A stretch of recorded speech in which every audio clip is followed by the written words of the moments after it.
SuperTalk Mississippi media production. Come see your locally owned and operated Linton Glass for all your glass needs. No matter what glass you need to replace, you can count on Linton Glass. Call us today at 601-835-4336 or find us on the web at lintonglass.com. Oh, yeah. Good morning, Mississippi. Everything gonna be all right this morning. Mornings with Richard Cross. Oh, yeah. Here on SuperTalk Mississippi. Woo!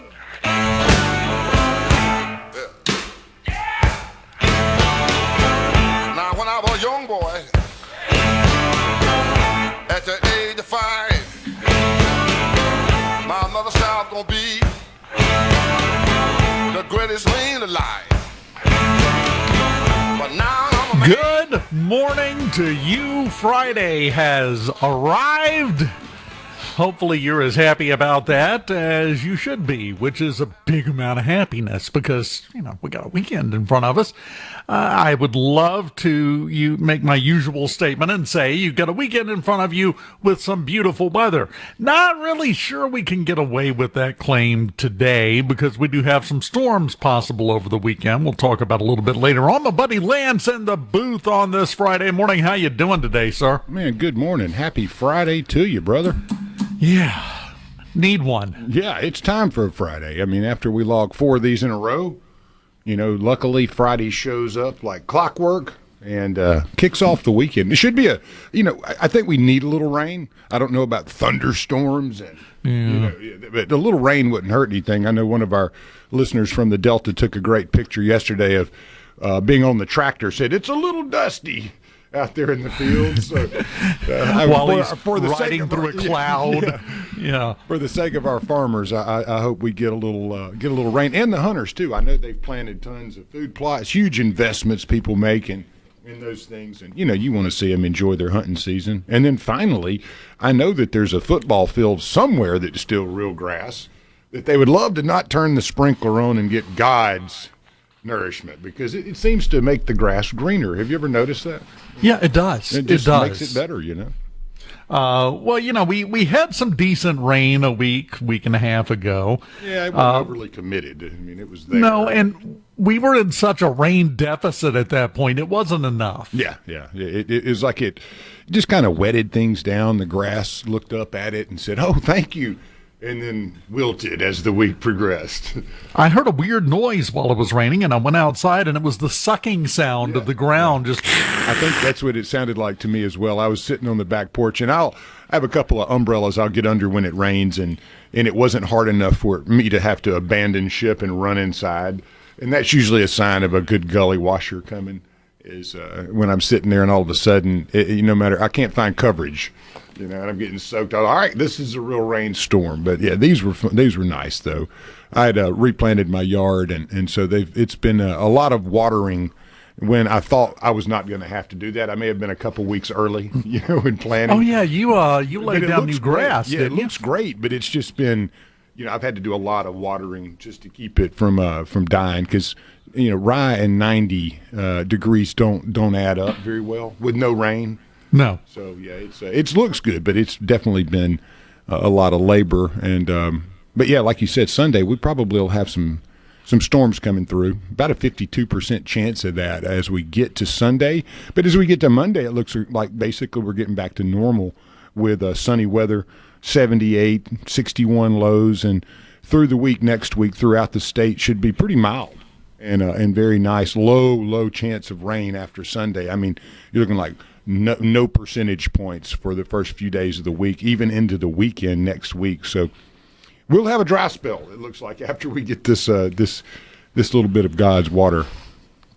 Well, we're hopefully we will have good weather for Halloween. A lot of stuff going on at Halloween on a Friday, so we've got a lot of football action going on that night in the high school realm. So you want to have a good night for that and for the little kids going out and trying to get free candy.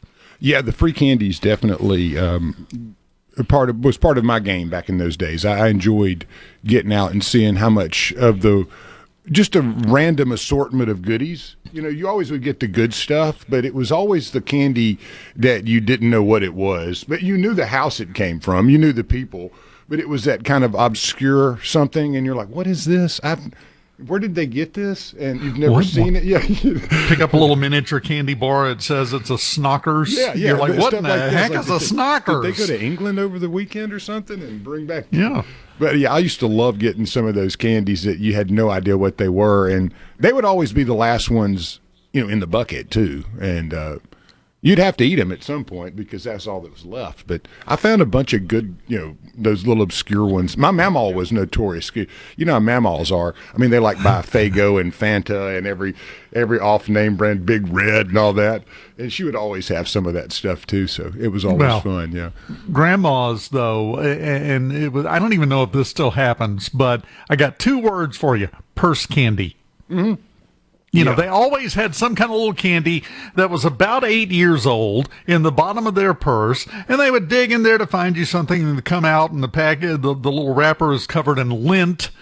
You're not really sure what it is anymore, but hey, free candy. Well, it's that time of year. Go ahead and eat it. It's that time of year. My mama loved to have the candy corn, and most people hate it. Like I like it. It just tastes like sugar. It's just sugar in your mouth, and it turns into some kind of syrupy, goodness, and you swallow it down. That's all. I mean, it's just good.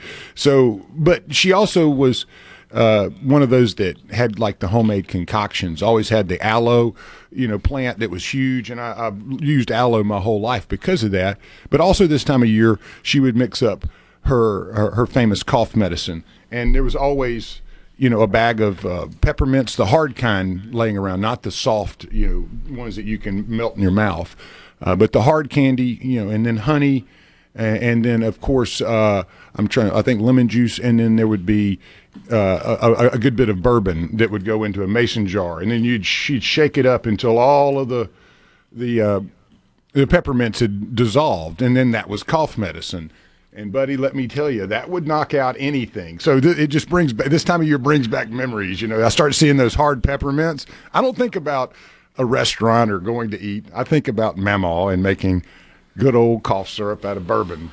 Well, and the best part about that was one of the reasons it was so effective. You don't notice if you're coughing if you're unconscious. Yeah, it knocks you out. You may have coughed your head off. You'll never know. That was some good times. So yeah, I love this stretch from October, November, December.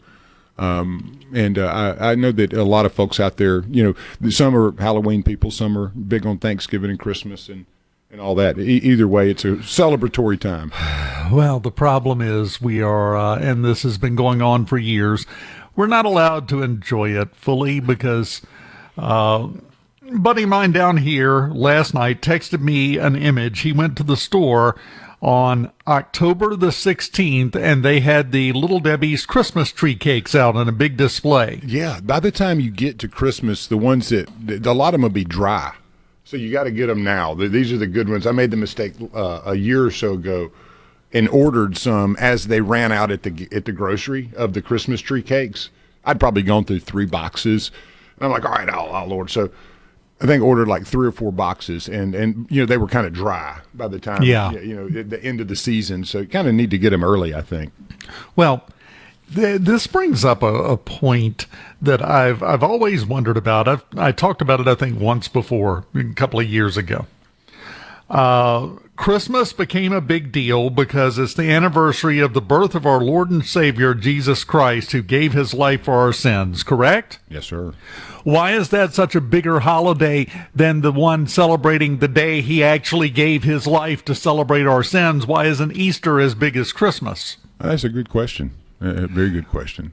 Why such a, and I mean, it's not even close. It's a glaring disparity with the impact of the two holidays, both societally, sales-wise, everything else.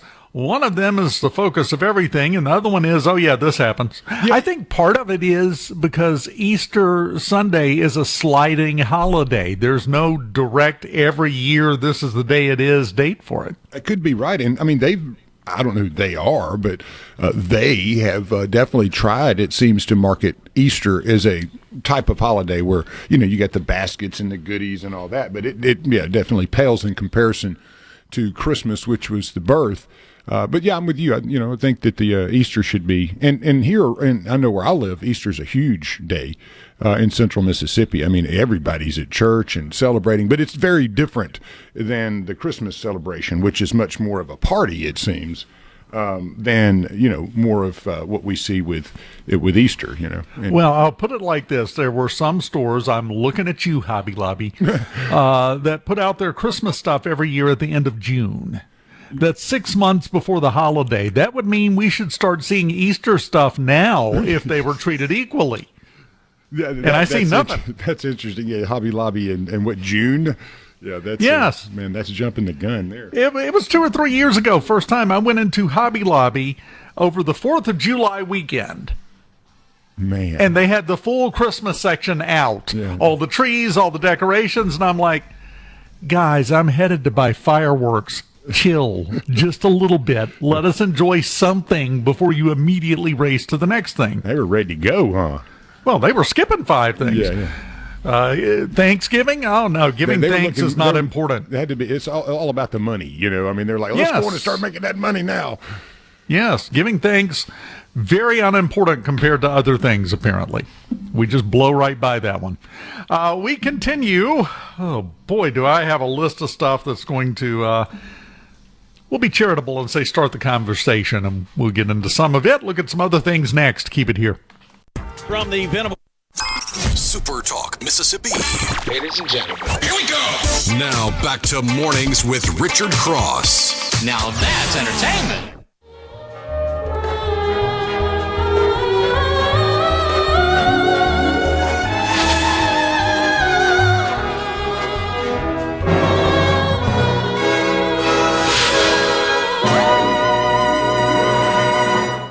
Going old school.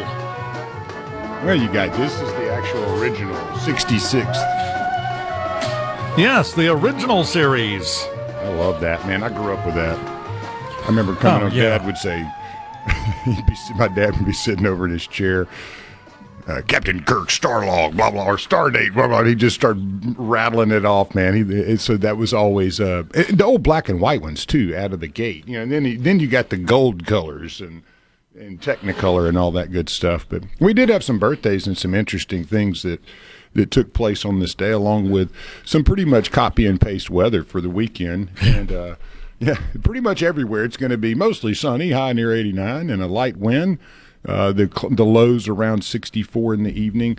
And I'm reading around Meridian right now, but it's going to be pretty similar pretty much everywhere. Should have some wind gusts on Saturday night, maybe a chance of showers over there in the Meridian area, and then Sunday a chance of showers before about 10 a.m., maybe some lingering through the day, and the temp should hover around 78, west winds and all that. Chance of precipitation will be about 30%, but you should see some gusts as high as about 20 miles an hour over there in the eastern part of the state. Up in Blue Springs, Mississippi, it'll be mostly cloudy today, 85, gradually burning off, though, and becoming sunny. Have about a 5-mile-an-hour wind. It'll be a little cooler tonight up there in the northern part of the state, around 62. Light wind out of the south to southeast. 20% chance of rain Saturday night. Wind gusts up to about 15 miles an hour. And then showers and possibly a thunderstorm up in North Mississippi. Lows will be around 58 Saturday night. And a 90% chance of rainfall. So as you see, as we go to the northern part of the state, precipitation percentages are going to rise significantly for Saturday night. Sunday, up in the north part of the state, 20% chance of showers before 1. So it'll be around 69 and northwest wind around 15 miles an hour. So looks like by about Sunday lunch, everything in the north part will have calmed down a little bit. And let's look here at the Delta, mostly cloudy, going to be gradually clearing. Going to be up to about 91 degrees today in the Delta, and not much wind to help you out there. Low around 65 tonight, 20% chance of showers tomorrow, high near 90. South winds with gusts as 25 miles an hour. And then Saturday night, showers and possibly a thunderstorm, chance of precipitation around 90%. And then we'll see here on the coast, we got, where did that go? Out into the Gulf. Yeah. It's gone. Yeah, that You one, have no weather. Yeah, there it is. Yeah, the Gulf Coast is always just amazing, isn't it? But mostly sunny, 82, light winds, mostly clear tonight, around 72, mostly sunny tomorrow, about 82.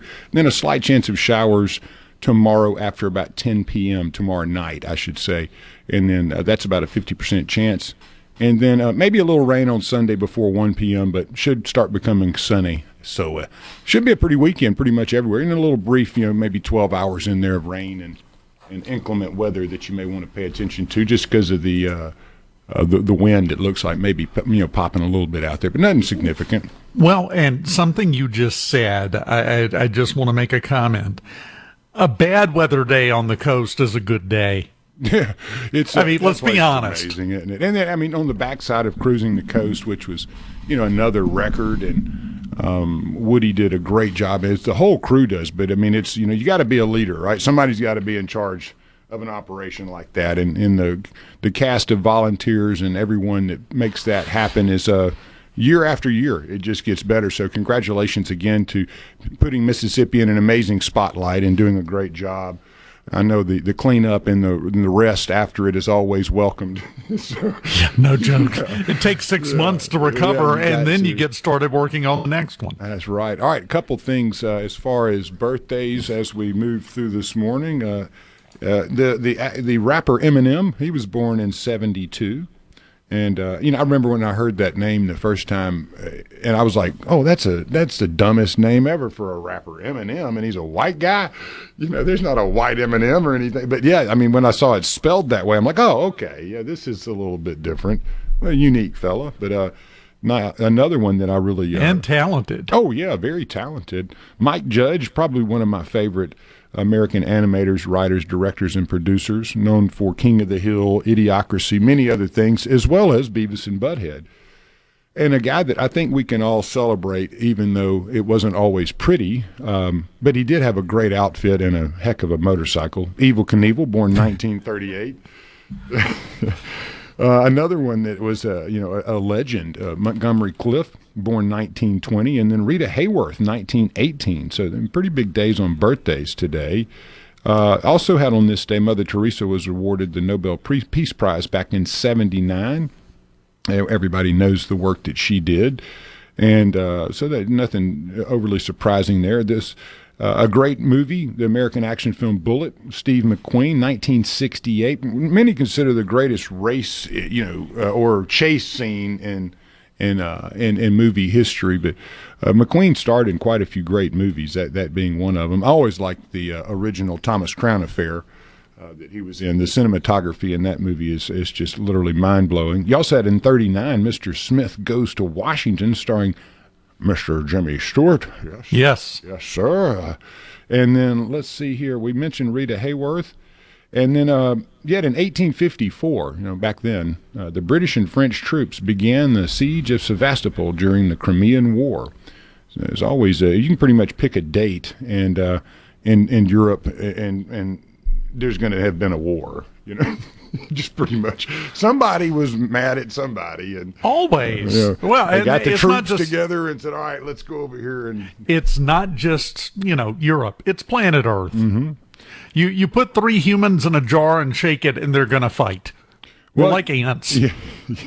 In 1707, the German Baroque composer Johann Sebastian Bach, he married his cousin Maria Barbara Bach at Dornheim. So that's one of those things you need to know about there. He was busy. He didn't have time to go shopping for someone and go through the whole thing. So he just at the family reunion said, "Hey, you busy?"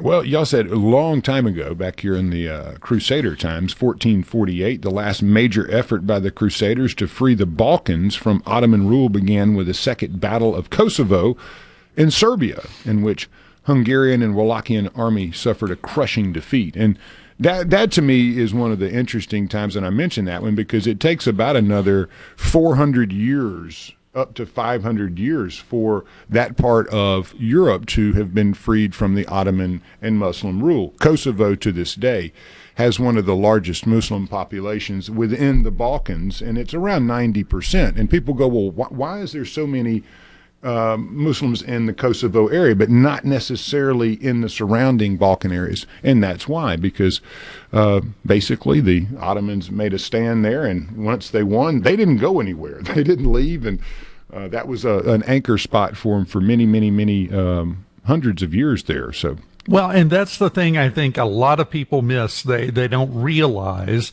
is that the Ottoman Empire didn't collapse until after World War I. It was 100 years ago. Right. It took a while too. It was not a immediate blow up. It was slow, and you had pieces and bits of it were getting chipped off, and others. And the Balkans really were what was kind of the straw that broke the camel's back with the Ottomans, because that was where they were butting up to the Western Europe, and you had the Catholics, and you had the Christians, and you had Jewish folks. You had a lot of different religions mixed in there and different cultures, along with the Muslims. So it was the history of the fall of the Ottoman Empire is very is unique, and it really spurs into a lot of the problems that we had between World War I and World War II. The Ottomans were very instigative in a lot of that stuff, and very powerful. But as their civilization collapsed slowly, it created power vacuums in many places that obviously did not jive up with the local populations, and it created many controversies. So anytime you lose a major power, you see that, and you saw that with Russia when it collapsed in the 90s, and you see the splintering and then lots of problems, and we see some of those issues still emanating today in those colonial holdings, so to speak. Well, we live in a time now where we are led to believe that every single problem that exists on planet Earth just developed. It just popped up in the last couple of years. We've got to stop the advancement of this. This started in the 1800s, dim bulb. Wait, no, it's not anything that it just popped up that's new and fresh. You're just now figuring out a way to try to use it for your own benefit. That's why we're hearing about it. That's a great way of looking at it. I mean, history just continues to repeat itself because we are human. It's bad. It's like with AI or anything, if you're trying to create a code and the guy that's doing the code misspells the words, then have good luck trying to crack that code, because logical thinking is going to say, hey, this is all spelled right. So you're trying to crack something that is flawed. Well, mankind is flawed, and that has a tendency to build upon itself, right? You are doing an incredible job of foreshadowing, because I got a couple of stories next hour. One about AI and what's going on there. Some interesting angles you haven't heard of, but also the fact that people are stupid. I have probably the most clearly understandable example of just how many people are absolutely clueless when it comes to how to think. But that's coming up next hour. So you're leaning into it, man. Good job. It's time to switch on. Mornings with Richard Cross on SuperTalk, Mississippi. Yeah!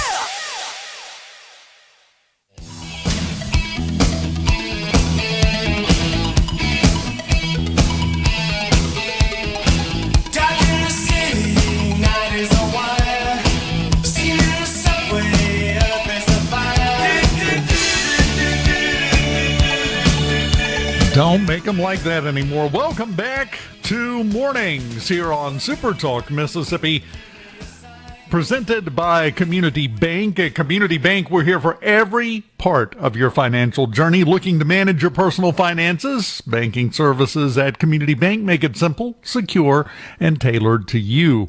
If you're ready to grow your business, they offer expert guidance and custom solutions to help your business thrive. Dreaming of a new home? Who isn't? Well, mortgage specialists are there to make your process seamless, all designed with you in mind. They're more than just a bank. They're your partner for life's biggest moments. Community Bank, rooted in our community, member FDIC, equal housing lender. Brother, we have had, we started out well this morning, I have to say, because the text line, as always, is informative. We had a couple in there I wanted to mention. Says, I love this. Coming from a band director, Fridays are nice, but man, they're tiring during football season. Oh, yeah. Yeah, sir, we appreciate your service. I know that you've been working the midnight hours to get it all right. And hey, we're halfway there, right? We're almost there. I love this one. We had a neighbor in the 80s that gave cinnamon rolls out for Halloween. Oh, yeah, that's high dollar there, man. You were in a nice neighborhood. The other one, the personal favorite Halloween treat that no one would want was the ball of corn. I remember those. I remember those too. Had that stiff cellophane wrapping on it. Yeah. If you were lucky, I think if you sometimes it was just a raw ball of popcorn. The other, I love the candy corn and peanuts tastes just like a payday. I did not know that. I'm gonna have to try that. That makes sense actually because that nougat is very sweet in a payday. I love a payday. Paydays are great and they're salty and sweet. Kind of a little bit of everything. And then Ray in Long Beach says, "You got me missing Mamaw's cat head biscuits." Yeah, me too, brother. Me too. Yeah. Let's see. Also, you should buy the Christmas tree cake coffee creamer from the 662. Oh, no. Did not know that existed. Now. When did that happen? What are we talking about here? Oh, I don't even drink coffee, and I want a case. Of course, I'm a Little Debbie's addict. Yeah, hey man, that's Little Debbie is an American tradition. Wasn't it Little Debbie that went down for a bit? Was it Hostess? It was Hostess, right? It was Hostess. Yeah. Little Debbie's an icon. We got the last one I'll read here. Two of them. Well, let's see here. Yeah, give Hobby Lobby a break, Dave. They're Christian-owned, so. Okay, fine. When does the Easter celebration start? Why is it all Christmas all the time, 6 months out of the year? And then finally here from the 769, I was reading the initial headline. It said, got my first deer of the season, so I clicked it. And sure enough, he did. He banged one with the car, so be careful out there. Oh, no. They're getting stirred up everywhere. They know they're getting hunted now. So there is nothing worse than having that beautiful head mounted and hang it on your wall. And on the plaque, you have to put it was taken by a Datsun. Yeah, you Highway don't want to do 49 that. South, right? Yeah, exactly. That's not the stats you want on the plaque on that. So try to avoid that. Take them the other way. It keeps your insurance premiums lower. Yeah. I remember coming home from a football game where we'd gotten beat up at Neshoba Central, and they were really good, and we were kind of starting to learn how to play at a higher level than what we had been, because we would get smoked by Brandon and Pearl. But back then, those teams were the kind of the big boys. And Northwest Rankin, we were a new school, but we were coming back from Neshoba Central, and I remember I was about dozed off in the back seat. I got to ride home with the parents that night, and we hammered a deer on one. I think it was Highway 25 or something. On the way back, and back then it was just dark. There was no lights or anything, and it still is pretty much that way. But I remember hitting that deer, and you couldn't open the door. The passenger side, it had banged it pretty good. So, but the car was fine. The deer obviously wasn't, but it was scary. I mean, that was one of the. Hitting a deer is a crazy experience. It's just almost out of nowhere. So be careful that, especially with the moons and. Especially they get full, man. Those deer love to get out and eat at night. Every living creature goes insane when the moon is full. Mm-hmm. Ask anybody that works in an ER or in law enforcement what it's like when the moon is full. Oh, goodness. I can only imagine the werewolves come out. Huh? Yeah. Oh, no. That would be nice. At least you know what to do with them. Give them some flea powder, send them home. No, the actual insanity happens. I got Amanda again. She knows how much I love messing with her with Duran Duran, Hungry Like a Wolf. So thank God they don't make bands like that anymore. An earworm. Yeah, Duran Duran has a couple of those songs, and I always like every blue moon. I'll throw that one in for her just to see if she's listening. So nice to hear from you, Amanda, in Pike County this morning. That's an awakeness check. Yeah, that's right. Yeah, that's on. Of course, that was Hungry Like the Wolf. I was about to say I thought it was Rio for a second. There was in my mind a great line in the New King of the Hill when Hank comes back and Peggy to the neighborhood, and Bill has not left the bedroom in like 4 years. And Hank goes, what have you been doing all this time? He goes, well, I watched Netflix. I got to the end of it. And when you get to the end of Netflix, you get a wellness check. Oh, boy, there is a stunning amount of truth in that joke. Yeah, but just coming back full circle with Mike Judge, if y'all haven't watched the New King of the Hill, the 10 episodes that kind of come back from the ending years ago, it was very good. It's very good. I would watch it if anyone was a fan of that. I would also like to loop back to the text you got from the band director who said Friday nights are exhausting. They're about equally exhausting as getting ready for competition time and summer band camp time. Ask me whether or not I raised a band kid. They work 12 months a year. It is. It's full service. I mean, you're not. You have, first of all, you got all the performance in football season, but the practice to get to it, and then you have all the competitions that go beyond. So it's a full year. It doesn't go away. And quite frankly, I think that's good because music is something that you need to consistently practice and master and learn and get comfortable with. And the more instruments you learn to play at young ages, whether it's horns or drums or any of the things, I mean, you're learning music. And to me, I think that's a great skill set.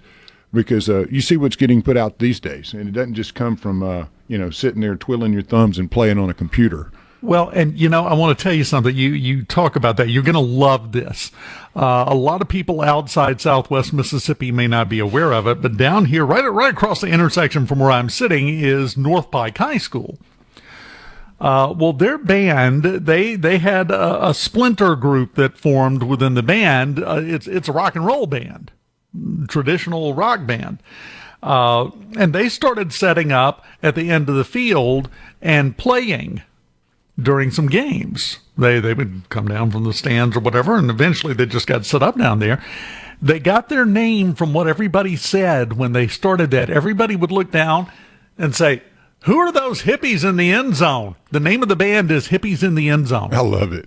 They play all the festivals around here, and they're very, very good. Yeah, that's awesome.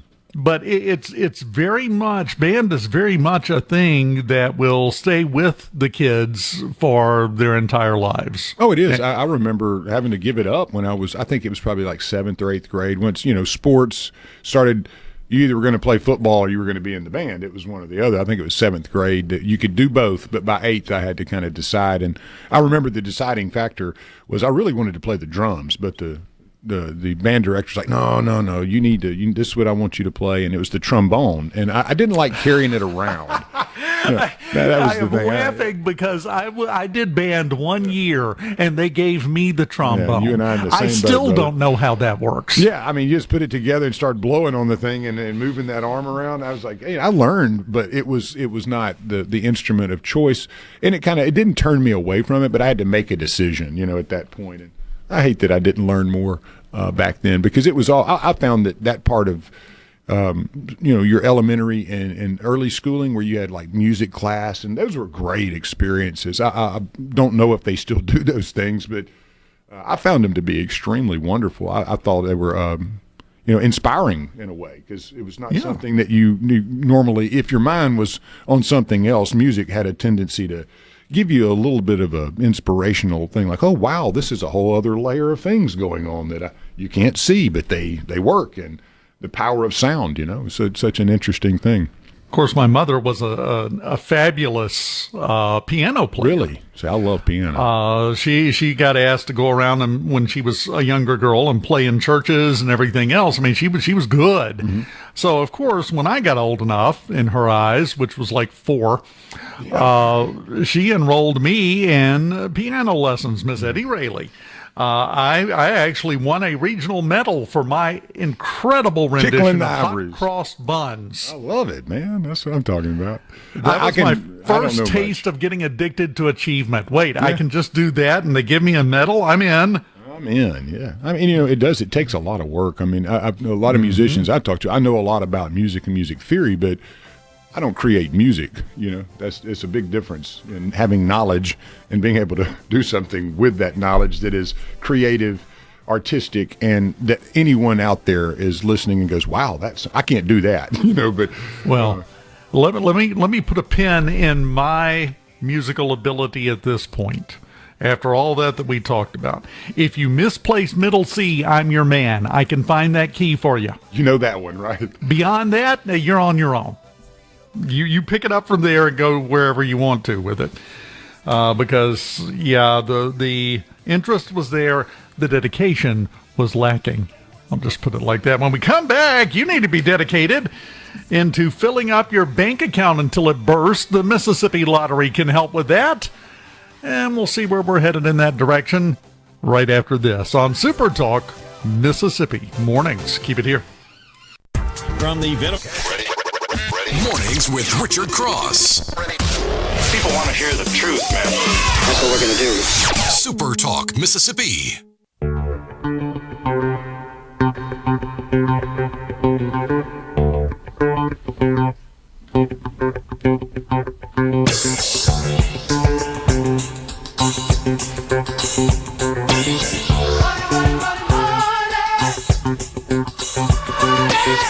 Welcome back. Super Talk, Mississippi mornings. And I got a whole list of numbers that are getting bigger. We might as well figure out a way to make your bank account balance be one of those. It's time to talk about the Mississippi Lottery. Across the board, no winners on the drawing games. Lotto America, no winner. Jackpot's now up to $5.01 million. Estimated cash value, $2.34 million. Powerball, up to $295 million again. You know, we just recently had that $1 billion plus jackpot. It's already built back up to almost $300 million. The estimated cash value on that one, $138.1. Our big one right now is the Mega Millions. No winner, $625 million is the jackpot there. Estimated cash value, $288.8. Double play.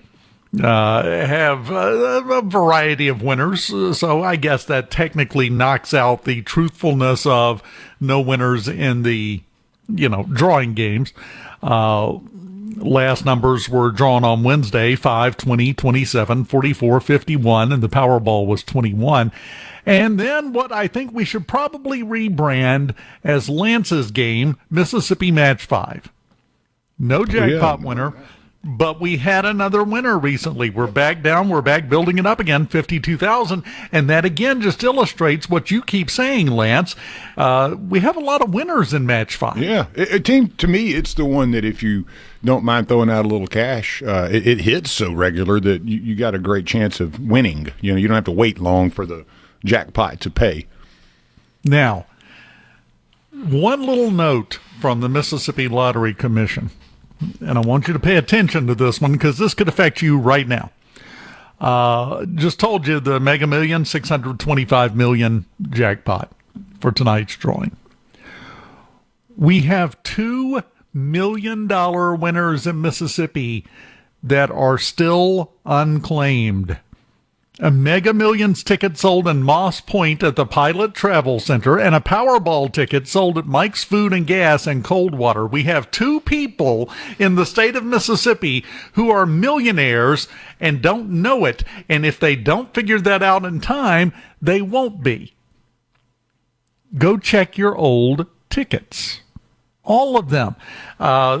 You keep seeing it. My wife has gotten addicted to this show. I don't know if you've ever seen it, My Lottery Dream Home. The number of people that I have seen on there, because the first thing that David Bromstead, the host, does is gets their story of how they got their money, how they won. I have heard multiple people, both with scratch-offs and with games like Powerball, Mega Millions, things like that, who looked at their numbers and said, oh, well, I didn't win anything. And then somebody else looked at it and said, hey, dummy, look at this again. You won. And they're on TV buying a fancy house with a big pool. Two people in Mississippi, and I misspoke. It's not $2 million winners. It's two $2 million winners in Mississippi. They're winners. They won, but it's unclaimed. So go get your money. There's literally money waiting, a lot of money for two different people. You can see mslottery.com to find out more information. Just go check your old tickets. Cash 4, we had a couple of winners yesterday. $1,350 in Lake and $2,600. A ticket bought in Meridian by a woman from Selma, Alabama. Just scooted right across the line and got her ticket. Cash Pop, a couple of people with $1,000. McGee woman won $2,500. Mega Millions. You don't have to win the millions. We've talked about that. Man in Tylertown, down here in my neck of the woods, won $2,000 on a ticket he bought there in Tylertown. Yeah, it's not hundreds of millions of dollars. $2,000, that's a good day. I don't care who you are. And, of course, the ever-popular $20 scratch-off, the 200X Cash Blitz winner. We have a lot of winners from that scratch-off ticket. Hazelhurst Man won $1,000. A Grenada Man won $20,000 on one of those tickets. A lot of chances to win, and in some cases, a lot of chances to claim what you already won. You just haven't been paying attention. Go check your tickets. I don't think I can emphasize that. Can you imagine, Lance, just picture, you've been struggling. You didn't have Fritos money when you went shopping, so you've been chipless all week. You've just had a rough time in this economy. That's a fairly common story. And then you find out you have been a millionaire for weeks and didn't know it. How do you feel about that? I would feel like an idiot, and then when the money was in my pocket, I would be laughing all the way to the bank. Oh, yeah, definitely. But there are two people that each won $2 million that haven't claimed it. Yeah, I'm going to be there when the Lottery Commission folks show up at the office banging on the door. Let me in. I got a ticket. But no, some people just haven't done it. So you two folks, if you know somebody that plays the lottery on a regular basis, check on your friends and loved ones. They may be richer than you realize they are. Coming up, we've got news from Fox, SuperTalk, Mississippi News, and then hour number 2 of Mornings on the way next. The views and opinions expressed by the hosts, guests, and callers on this show are not the opinions of TeleSouth Communications, its management, or advertisers. What are we going to do? Rise and shine with information and insight. Check it out. Check it out. Mornings with Richard Cross, Super Talk, Mississippi.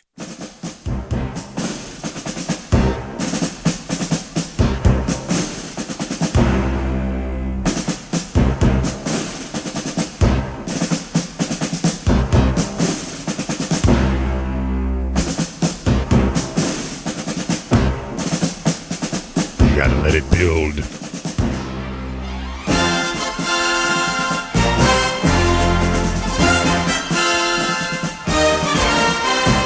I love it when a plan comes together. All right, well, you had the pen in your mouth like Hannibal had the cigar. I love it. I couldn't, it just automatically happened, was the thing. Welcome back. Mornings on Super Talk, Mississippi, presented by Community Bank, rooted in our community. You can go to communitybank.net to find out more. Coming up at the bottom of the hour, we're going to be joined by Paige Roberts. I got some very important stuff to talk about. That is very much a thing that I stand behind firmly. We'll talk more about it at the bottom of the hour. Right now, I didn't know if you wanted okay. to go for it. No, what you got? I was going to say, if you wanted to run through some sports or stuff before we got serious, or if you want to jump straight in, I'm game for whatever you want, buddy. I've been waiting since yesterday to get into this, so I'm going straight into this. Okay.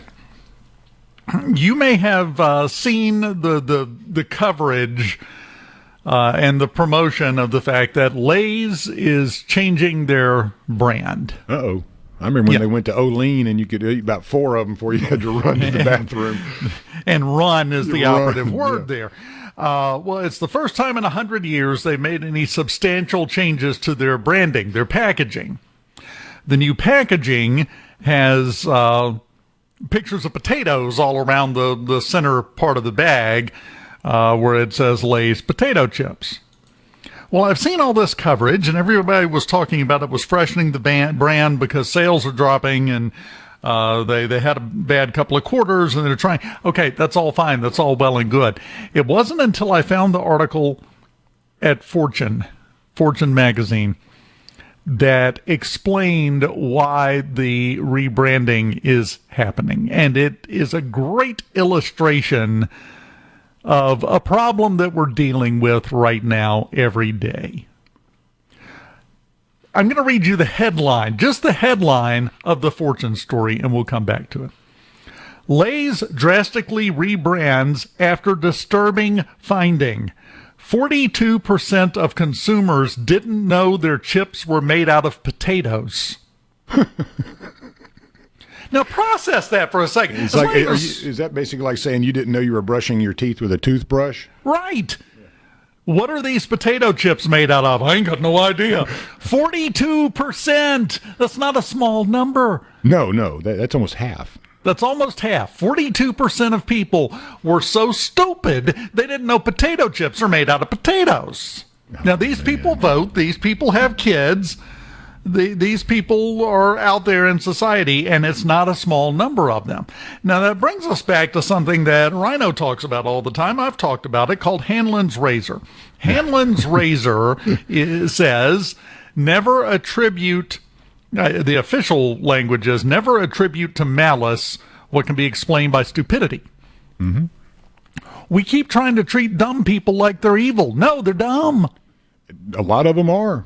They're stupid. Well, I mean, 42% of people don't know what potato chips are made out of. I'd say there's 42% of people don't understand that the left lane is for a certain thing, and you're not supposed to, have your phone open while you're driving. I mean, it's the same people. I think, it's the same left 42%. lane is, the left lane is for people who have ticket money. Right. That's it. So. I would like to throw in personal interest before I get back onto this topic. The first version of that came about, that phrase, Hanlon's razor, and what it means, actually appeared in a Robert Heinlein novel in 1941. My favorite author, one of his characters said, "You have attributed conditions to villainy that simply result from stupidity." Yeah. Now, here to me is what this shows.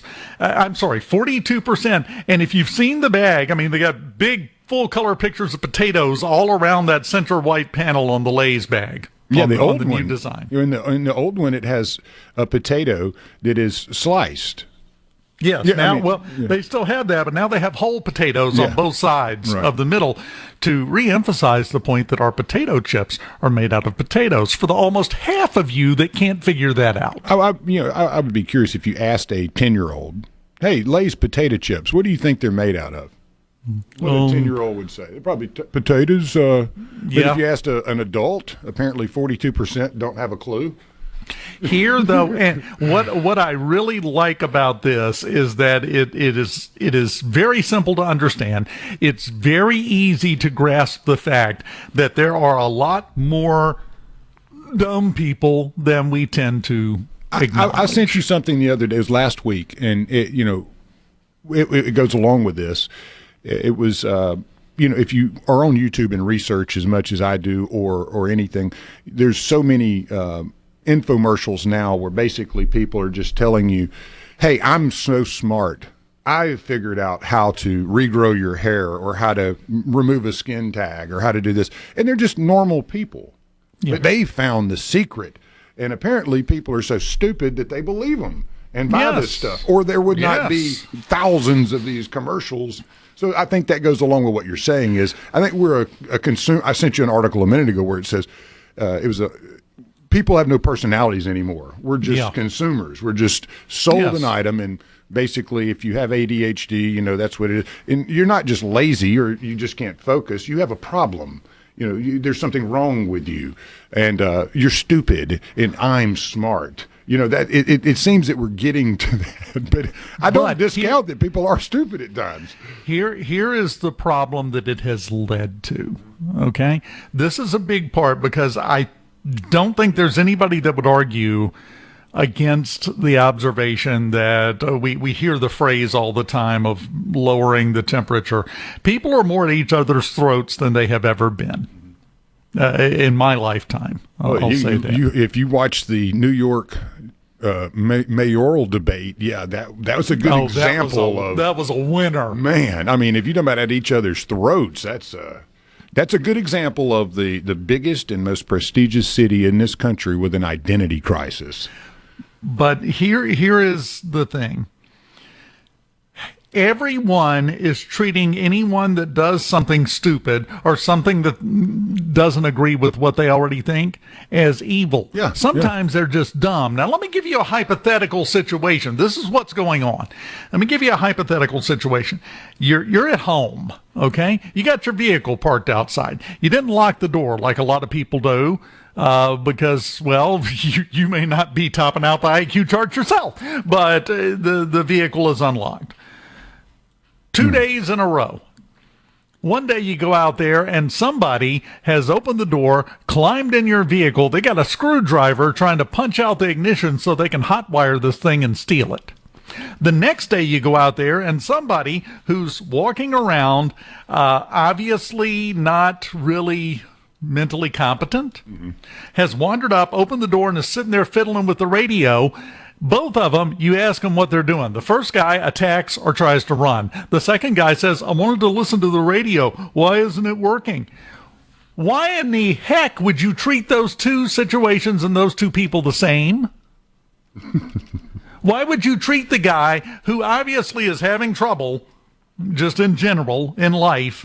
He just wants to listen to the radio, and you can tell he's being serious. Why would you treat him like a hardened criminal trying to steal your car? You wouldn't, because you're not stupid. But that's what we do with everything. Every time we see an argument that we don't agree with, or a stance, or an opinion, or anything, we treat them like they are the height of evil. They are horrible people. Get away from me. Get out. Sometimes they're just dumb. We've got to go back to treating stupid people like they're stupid. I think so. I mean, you never want to, I guess, be rude or inappropriate. And that's part of the problem. And that's part of the issue, right? That has has been polite. Forced down everyone's throat to the point to where we put up with the most ridiculous amount of nonsense until it boils over and it explodes, and then we have a problem. For some reason, we went through a period, well, we know what the reason is, but we went through a period where it is not considered acceptable to call somebody what they are.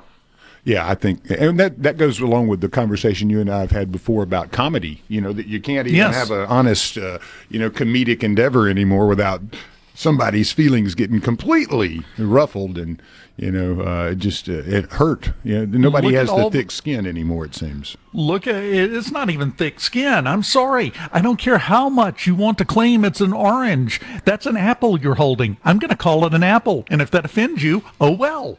Life's tough.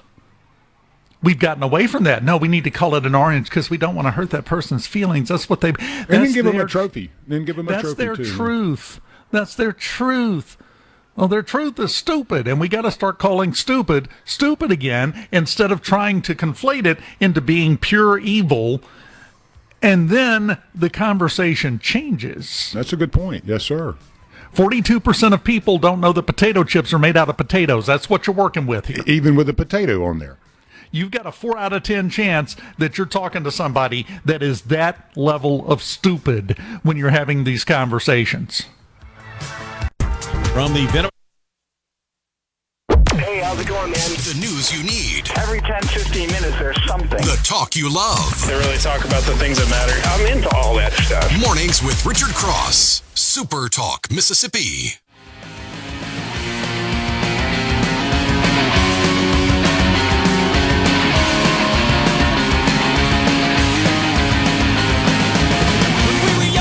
was so bright. The old neighborhood was so alive. Every kid on the home street was gonna make it big and not repeat. Now the neighborhood's cracked and torn. The kids are grown up, but their lives are worn. How can one little street swallow so many lives? Chasing throne, nothing's free. If you're a fan, you caught the sneaky edit, but we like having a license. Welcome back. Yeah, you heard I did. It was sneaky on that. Yeah, it was well done. Yeah. It was as well done as it could be. It's a very high energy, high tempo, busy musical piece. There is no way to make that just vanish. It's a great song too because it actually applies to what we were talking about. Well, how everything used to be and how it is now, and how could it go so wrong so fast?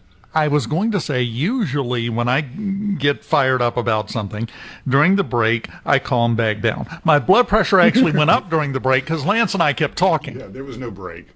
Sometimes we do that. We'll just continue on and vent a bit, and so that we can be sane when we come back. So you can't control the other person. You can control how you react to them, and we stopped doing that. Yeah, it is. We've become consumers. That's one thing. And when you you just trust, I guess, when people don't actually dig in and do research. They're not curious. They don't want to learn. Oh, yeah. It's not important to continue bettering, your mind or your condition. I think we fall into this maybe. Maybe that's why we're getting to where this is a reality, where there are 42% of the people out there that don't even know what a potato is on a bag. And I've said this a lot over the years. It blows my mind, at times because, what did it say, about 15, 16% of the population generally at any given time has some severe or pretty, mental issues that need to be dealt with by a professional. So if you're talking about, like you said, 1 or 2 out of 10, and then you say, well, 42% of people are dumb. Well, yeah, they're not to that level. Yeah, so we're dealing with half the population. Either. Yeah, we're dealing with half the population. That to me, it really does speak volumes as to where we are. And then again, I want to go right back to that mayoral debate in New York. That was the dumbest. If people sat there and listened to Zoran Mamdani and you were sympathetic to the I don't even want to say what's on my mind here because I will blow up. But if you were listening to this guy and went like, yeah, I want to vote for him, you're an idiot. That's what I'll say. You're one of the 42%. I got a great quote here. During that debate, the moderator asked for them to each say who they felt the best modern-day U.S. president was. That was the question. Okay. Who was the best modern-day U.S. president? Andrew Cuomo said Bill Clinton. Mamdani said FDR.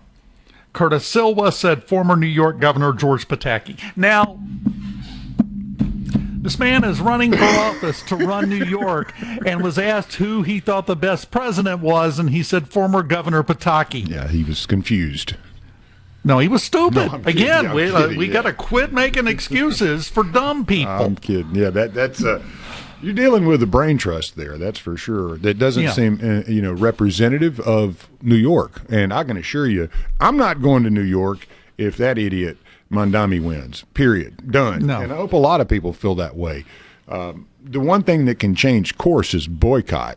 Don't spend your money. Don't go to these places. Don't entertain it. Just say no. We have already seen companies leaving New York.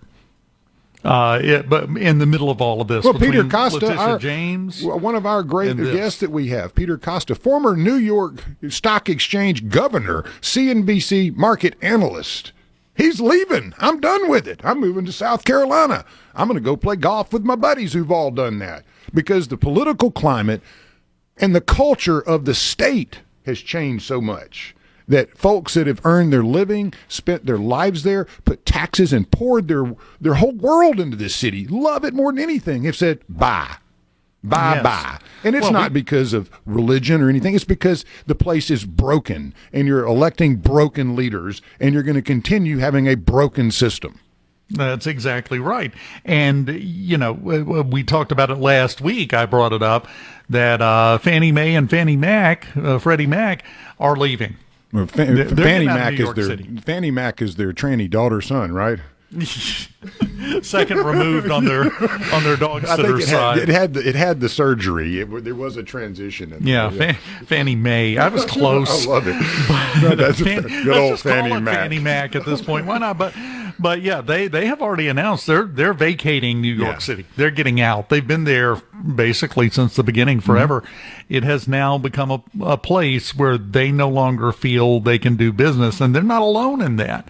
So it's going to be interesting to see how his plan to raise the income from the rich and the businesses through their taxes, when all the rich people and the businesses leave, what you going to do then, big boy? Yeah, and then making it also a religious debate. In a city where, not long ago, 2001, 2 towers fell to the ground because Muslim terrorists flew planes into them and then wrecked one into the Pentagon and then one into a field in Pennsylvania. And yet you have a candidate that's leading, that's up there talking about and chastising other leaders that they've never been in a mosque before.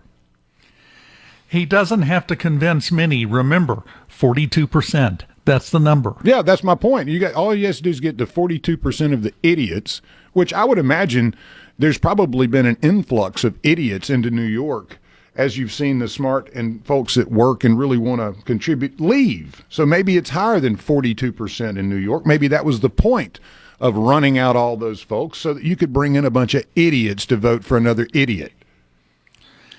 And anybody who is saying, and we went through a period, I actually got fussed at one time because I referred to idiots on the air. This has been years ago in a different company. Okay? I'll take my punishment then. For saying that.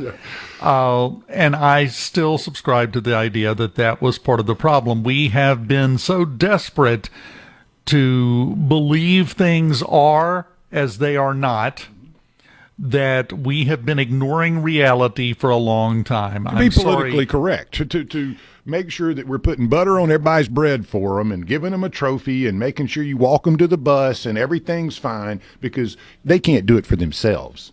Yes. Well, just ask Ketanji Brown Jackson. Oh, my goodness. Now, I don't even want to go into that.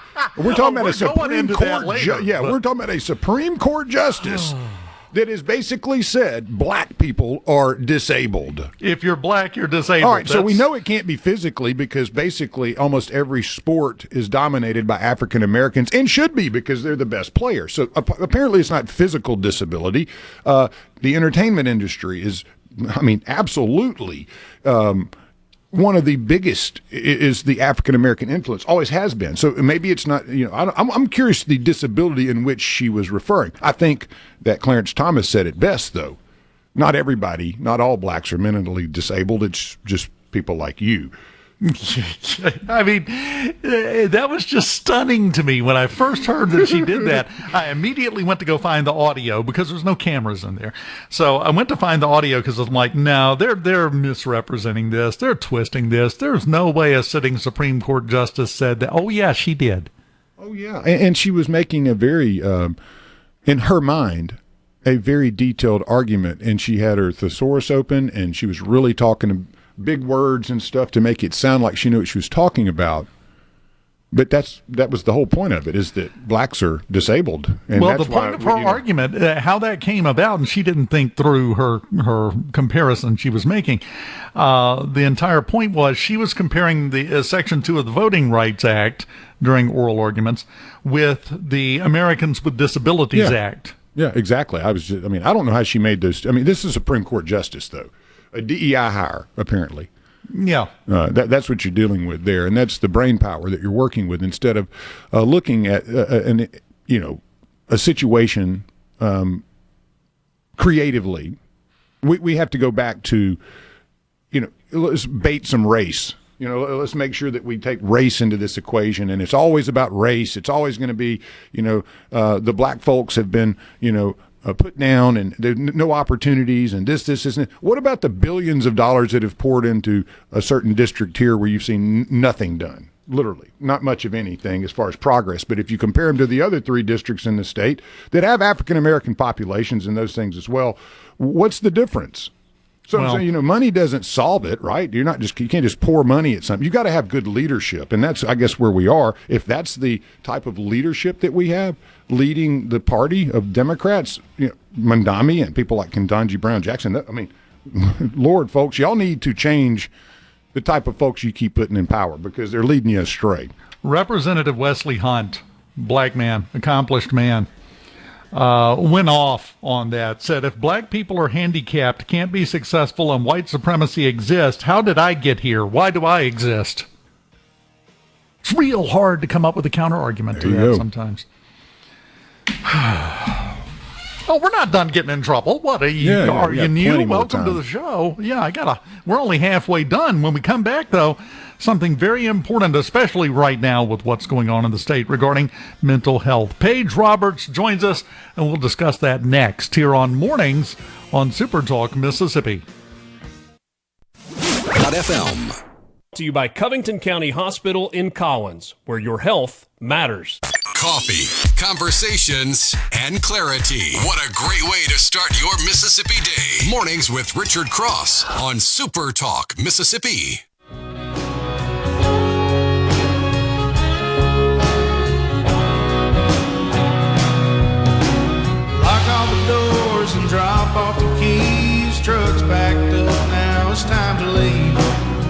hit the road and leave this place behind. I spend way Welcome back. Mornings on a Friday morning. SuperTalk Mississippi. Dave Hughes here. Mornings, of course, presented by Community Bank, rooted in our community. CommunityBank.net is where you go to find out more. Now, we've got a guest, and I want to preface this a little bit by acknowledging that Paige Roberts, who is the president and CEO of the Jackson County Chamber of Commerce, also has a resume as long as my leg. She has done a little bit of everything in her career, haven't you, Paige? Good morning. I have. I often refer to my resume as having ADD. Look, it's a good thing, though. That's what so many people have missed. ADD can be harnessed for the power of good, and I think you've done a good job of that. And the reason why I bring that up right up front is because somebody I know is going to immediately say, why you got the head of the Jackson Chamber of Commerce on to talk about mental health? Well, there are reasons for that, aren't there, Paige? There are, and we are the Jackson County Chamber, not to be confused with the one in the Capitol.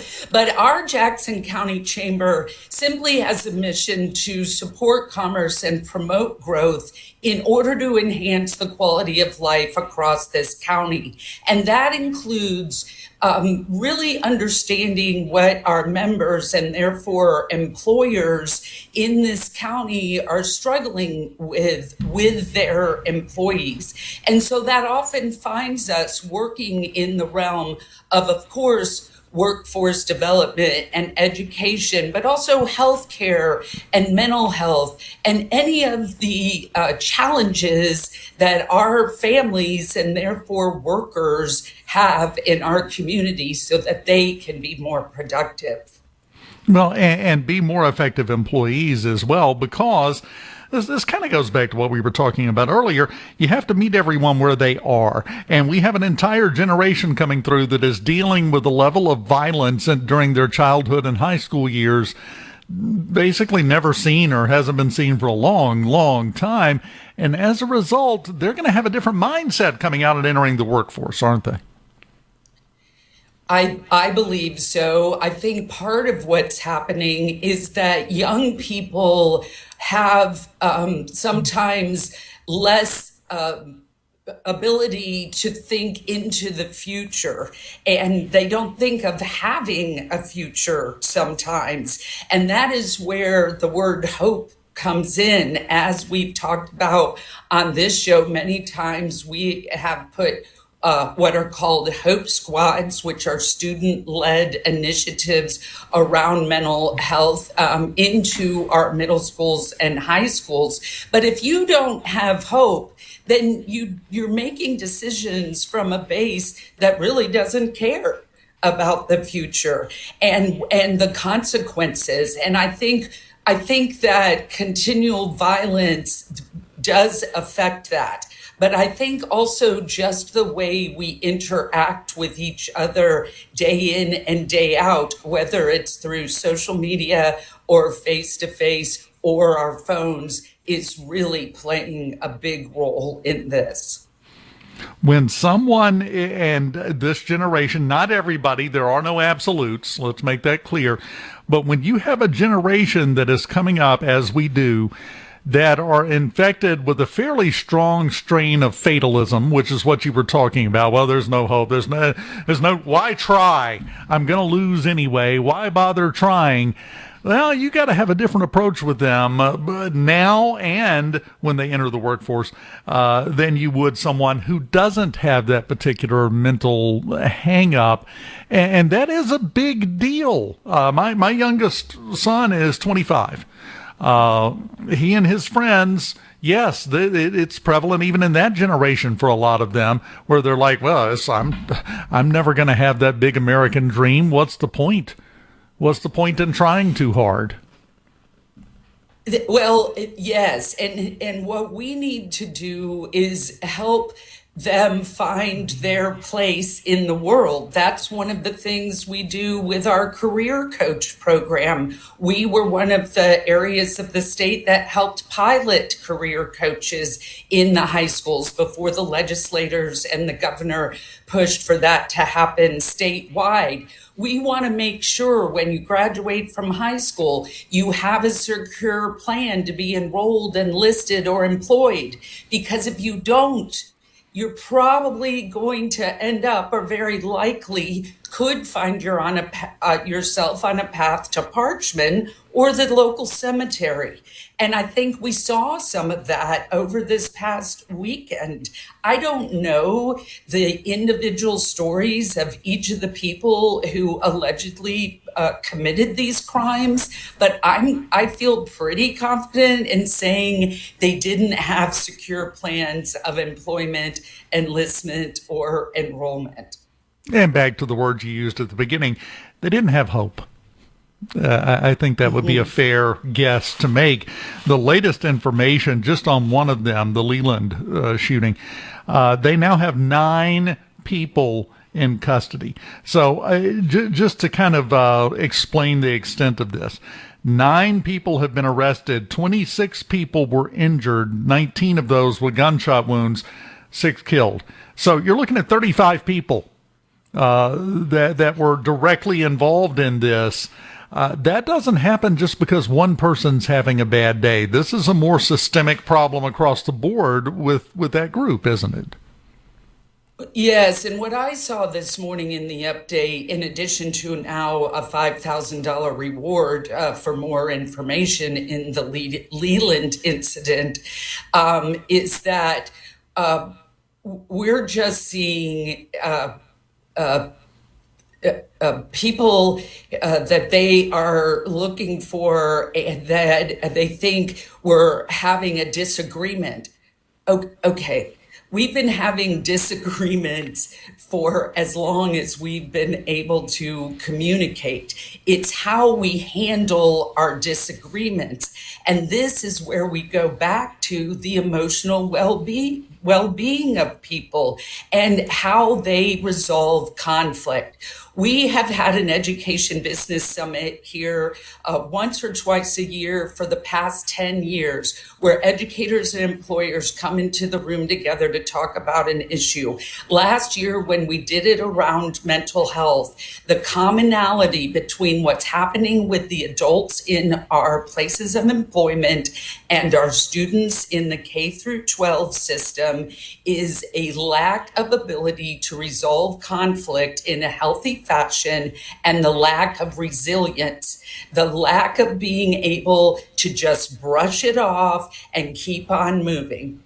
So somebody said something, maybe they even called me a name that was offensive. Just keep on moving. That's on them. That's not on you. But instead, they're grabbing their guns. And quite frankly, whether they're pointing the guns at other people, and sometimes they're pointing the guns at themselves.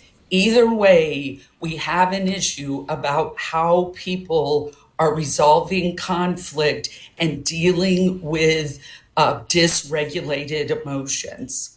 Well, and I think that definitely ties back into that feeling of hopelessness that you were referring to, and the attitude and the outlook. And I would posit that a lot of that generation, they don't look into the future. They don't plan for the future because they've looked at the future and didn't like what they saw. And now they're at loose ends and they're desperately trying to figure out anything to do. And as a result, they just do whatever comes to mind at any given moment. That's my theory, is all it is. Well, Dave, I'll tell you where the proof in the pudding is to your theory, and that is the lack of 401ks or retirement plans that young people are choosing to be a part of when they're hired.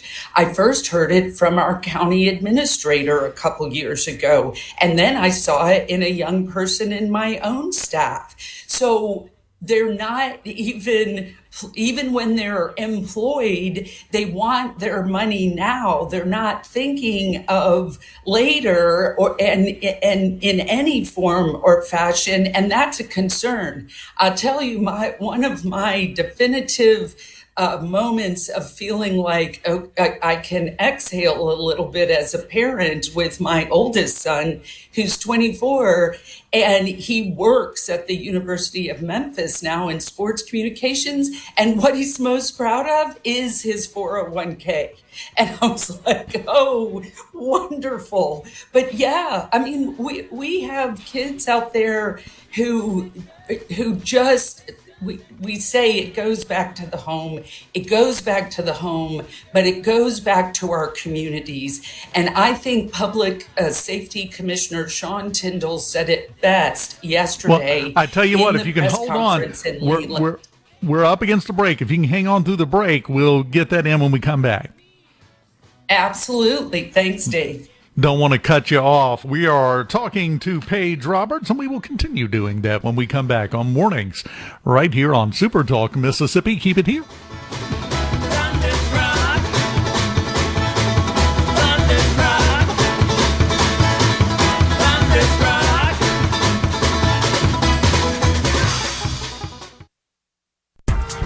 Mississippi, what matters? Mornings with Richard Cross on Super Talk Mississippi.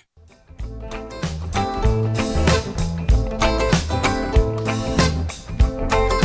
was a wealthy merchant in London did dwell. He had a beautiful daughter, the truth to you I'll tell. Welcome back to Mornings with Richard Cross, minus the Richard Cross on Fridays, presented by Community Bank, rooted in our community. You can find out more at communitybank.net. We have Paige Roberts, the president and CEO of the Jackson County Chamber of Commerce. And right before the break, and we were running out of time, I didn't want you to get cut off on this because this is something that we need to talk about. My buddy, Public Service Commissioner, Public Safety Commissioner Sean Tyndall was talking yesterday, and you wanted to clarify or to highlight some of what he said, right? Yes, I was really struck by something he said in the press conference from Leland, Mississippi, when someone asked him why this happened. And of course, they're still looking into that. I saw this morning, they think it was a disagreement between several groups of people. But what he said was, it's up to our communities to look at themselves introspectively to see why this is happening in our communities. And that is a role that the chamber has been playing, where we convene meetings. We had a death in Goche. The district attorney, Angel McElrath, and I convened a meeting of educators and law enforcers and youth court professionals and pastors so that we could talk about it. You know, the philosopher Voltaire said, no problem can stand the assault of sustained thinking. And I heard a woman the other day say, we cannot continue to admire the problem. I think that is what Public Safety Commissioner Tyndall was saying. It is our jobs as community leaders and community members to come together and say, what are we doing that's actually contributing to this issue? Because we cannot continue to have issues like we did this weekend and be attractive to businesses or to residents to live here. And I'm very proud of how quickly all of the FBI, the MBI, the local city police departments, the sheriffs, they've all come together, and you've seen multiple arrests in Heidelberg and Leland and the Alcorn State incident. We have to look ourselves in the mirror about this one, Dave. Well, you're exactly right. And I think it's an even broader problem than we want to admit, and this really ties into what we were talking about at the first half of the hour in some ways. We have reached the point culturally in society, for whatever reason, that we believe it is our right to take everything personally all the time. The slightest possible thing, well, that's a personal attack on me. We've got to learn, like you said, I'm sorry, I'm Gen X. I'm right at the beginning of Gen X, and everybody needs to go back to learning how we learn to deal with things, which is to internalize it, bury it deep, and let it come out as sarcasm. We're really good at that. It's a great survival mechanism, and it cuts down on the fights, doesn't it? Well, you and I are probably the same age, and not only is it my generation, but I grew up in northern Indiana and really fine-tuned sarcasm there. It's everybody looks at it and goes, "Why are you so sarcastic?" I'm like, I just wave my hands around. Look, this, all of this is why. Yes, but I will add, Dave, talking about Gen X really quickly, we are the generation whose parents started working, both parents, and they told us, don't you dare call us at work unless it's an emergency. And if we did, they said, figure it out, I'm at work. And so we are a generation who figures it out in a more peaceful way, I would argue, because we had to. So you're right. This is an onion of a problem, layer by layer, and it makes us cry, and it should. Oh, that's a great analogy. Well done.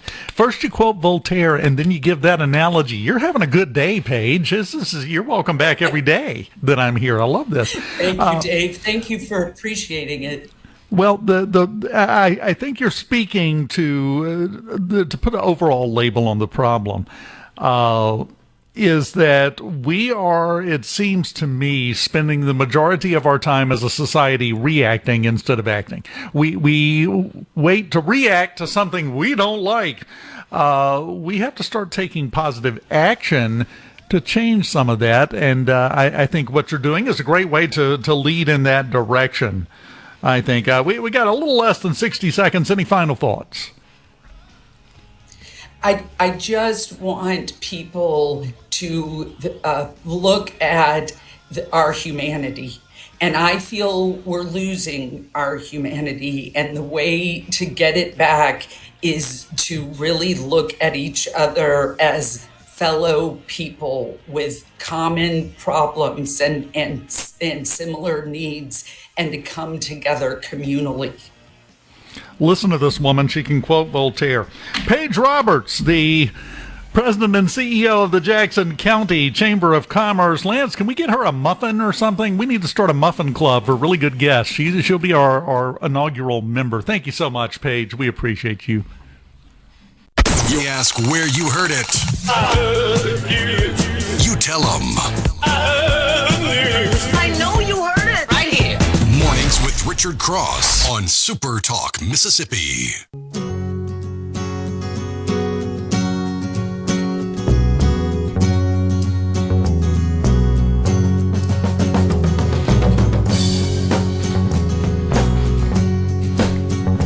Lonely feeling deep inside. Find a corner where I can hide. Silent footsteps crowding me. Welcome back. Super Talk, Mississippi.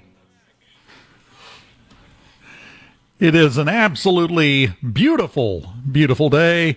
And we're going to talk about something really fun now. And that thing that we're going to talk about that is really fun is the concept of rockabilly music. We have with us Dale Rushing, the development advisor for the Rockabillly Hall of Fame. Dale, how you doing this morning? I am doing fantastic. I appreciate you having me on this morning. Oh, definitely, definitely. Well, yeah, as you know, we like music in Mississippi. I think that's fairly safe to say. Our slogan is the birthplace of America's music. Why do we feel like rockabilly is underrepresented in Mississippi? You know, rockabilly music in Mississippi is really kind of taking a back seat although out of all the genres that you can possibly say we actually can lay claim to, we probably are closer to developing rockabilly than anybody else in the United States. And it all goes back to the Black Prairie Belt music, what's called Boogie Alley. Lucille Bowden used to sing about Boogie Alley, but rockabilly is really a breakdown of just a boogie woogie infusion with a little bit of either blues or country mixed in there, a little folkish sound, and it's that's kind of where it developed from. And we actually it was around before Elvis was in 1954. I'll put it that way. So it's been around for a minute, and the best description I have ever heard of rockabilly music is, well, it's music you can dance to, and I think that's a great description of it.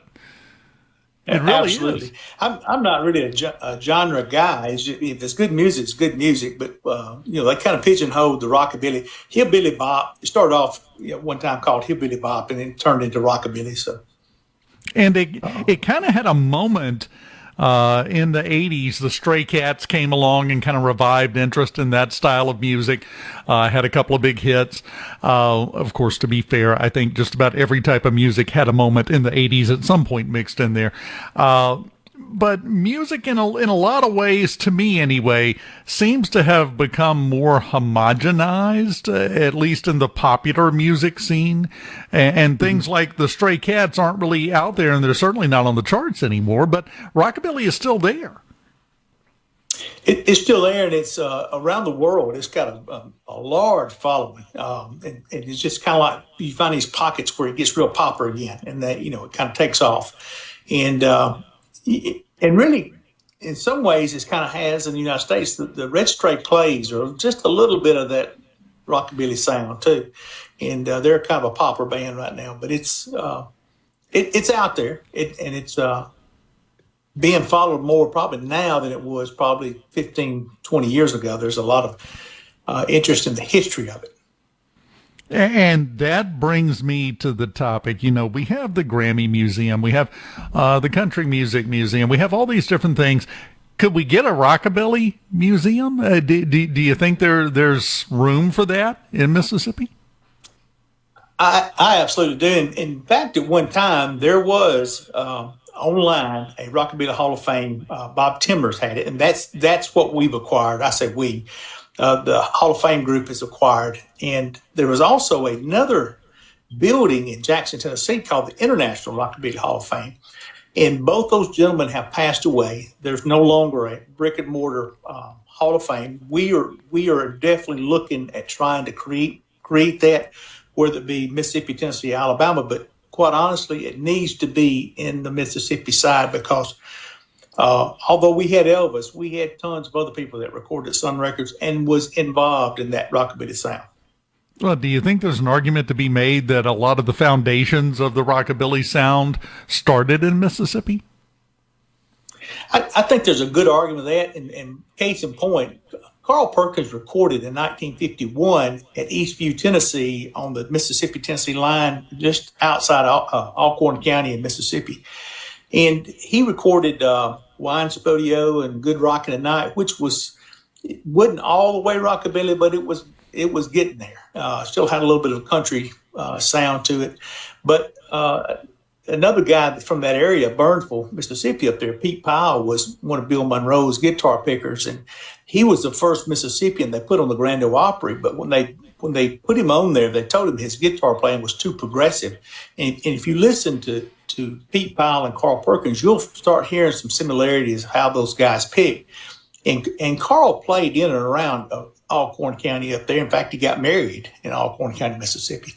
But, of course, then you got Elvis with his influence that he, as a child, got influenced in Mississippi. So he was familiar with that sound. And then Scotty Moore from Jackson, Tennessee, where Carl Perkins is from.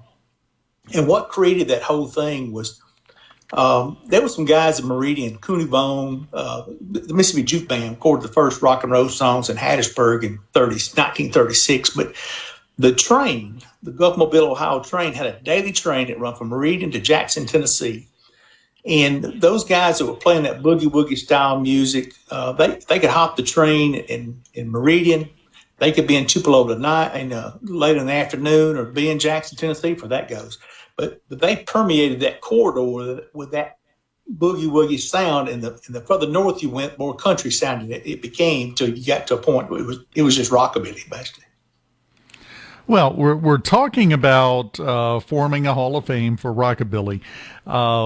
Is there anything else we can do to promote it and kind of keep it in the public consciousness, in the public eye? Because we have had some bands that have had big success that kind of brought some attention to it, but I think even when they did, nobody knew what the term rockabilly was. Even while they were popular, they didn't recognize it for the distinct style that it is. Is there anything that can be done to help promote that? Yeah, we're working on a Rockabilly marker, Hall of Fame endorsed markers, like similar to the Blues Trail and the Country Music Trail in Mississippi. And so we're doing that. We're working on some murals that may kind of factor into some of that, and then just the history side of it. We're trying to educate. We're trying to do some documentaries.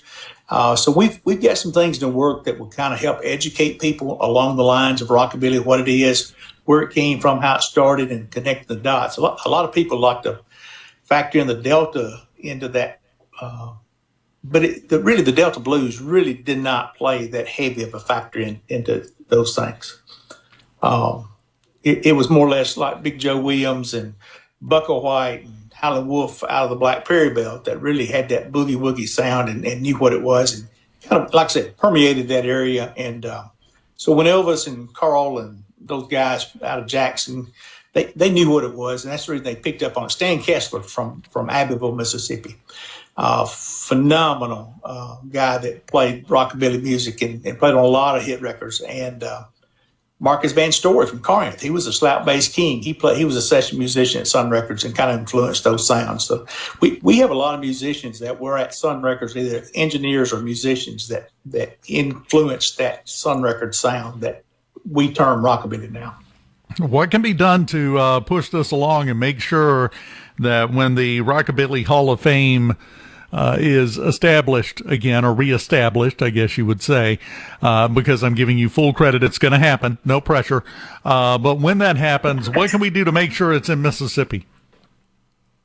Well, we are looking at a couple of different business models. In the old brick and mortar museum style, where you charge admission to get in, is, I won't say is as viable as it has been in the past. We may look at a whole different concept, kind of like Hard Rock Cafe had, where we may do something like a Rockabilly Roadhouse, where we have actually restaurant tied with shows and those type of things. But once we get to that point, we definitely, money makes everything work. So we definitely need as much funding as we can from the state level, and as far as that goes, the federal level, because this was a music that actually changed culture in the United States. It just wasn't a regional thing. It actually influenced music around the world. So, yeah, that's a very good point, and you're right. Money does make the world go round. So I would also like to mention, if you hit one of those several $100 million lottery things,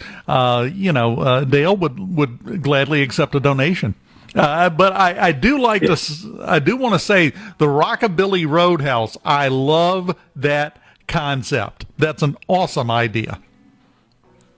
Yeah, several years ago, before Bill Luckett passed away, my band and I used to play at Ground Zero a good bit, and he and I had talked about doing a Ground Zero in Northeast Mississippi with hill country rockabilly ties, as opposed to Delta blues ties, and unfortunately, he passed away, and so we kind of bypassed that idea. But we still kind of looking at some other factors that may involve this, and doing some studies and looking at it. I feel like we're getting closer than we was 10, 15 years ago. I actually got Highway 45 renamed Rockabillly Way, and it runs into Rockabilly Highway in Tennessee. So from Tupelo to Jackson, Tennessee, the road highway for old 45 is in Rockabilly. SuperTalk Mississippi. You heard it here first. Mornings with Richard Cross. Here comes the blues. Well, lady, me went out late Saturday night. I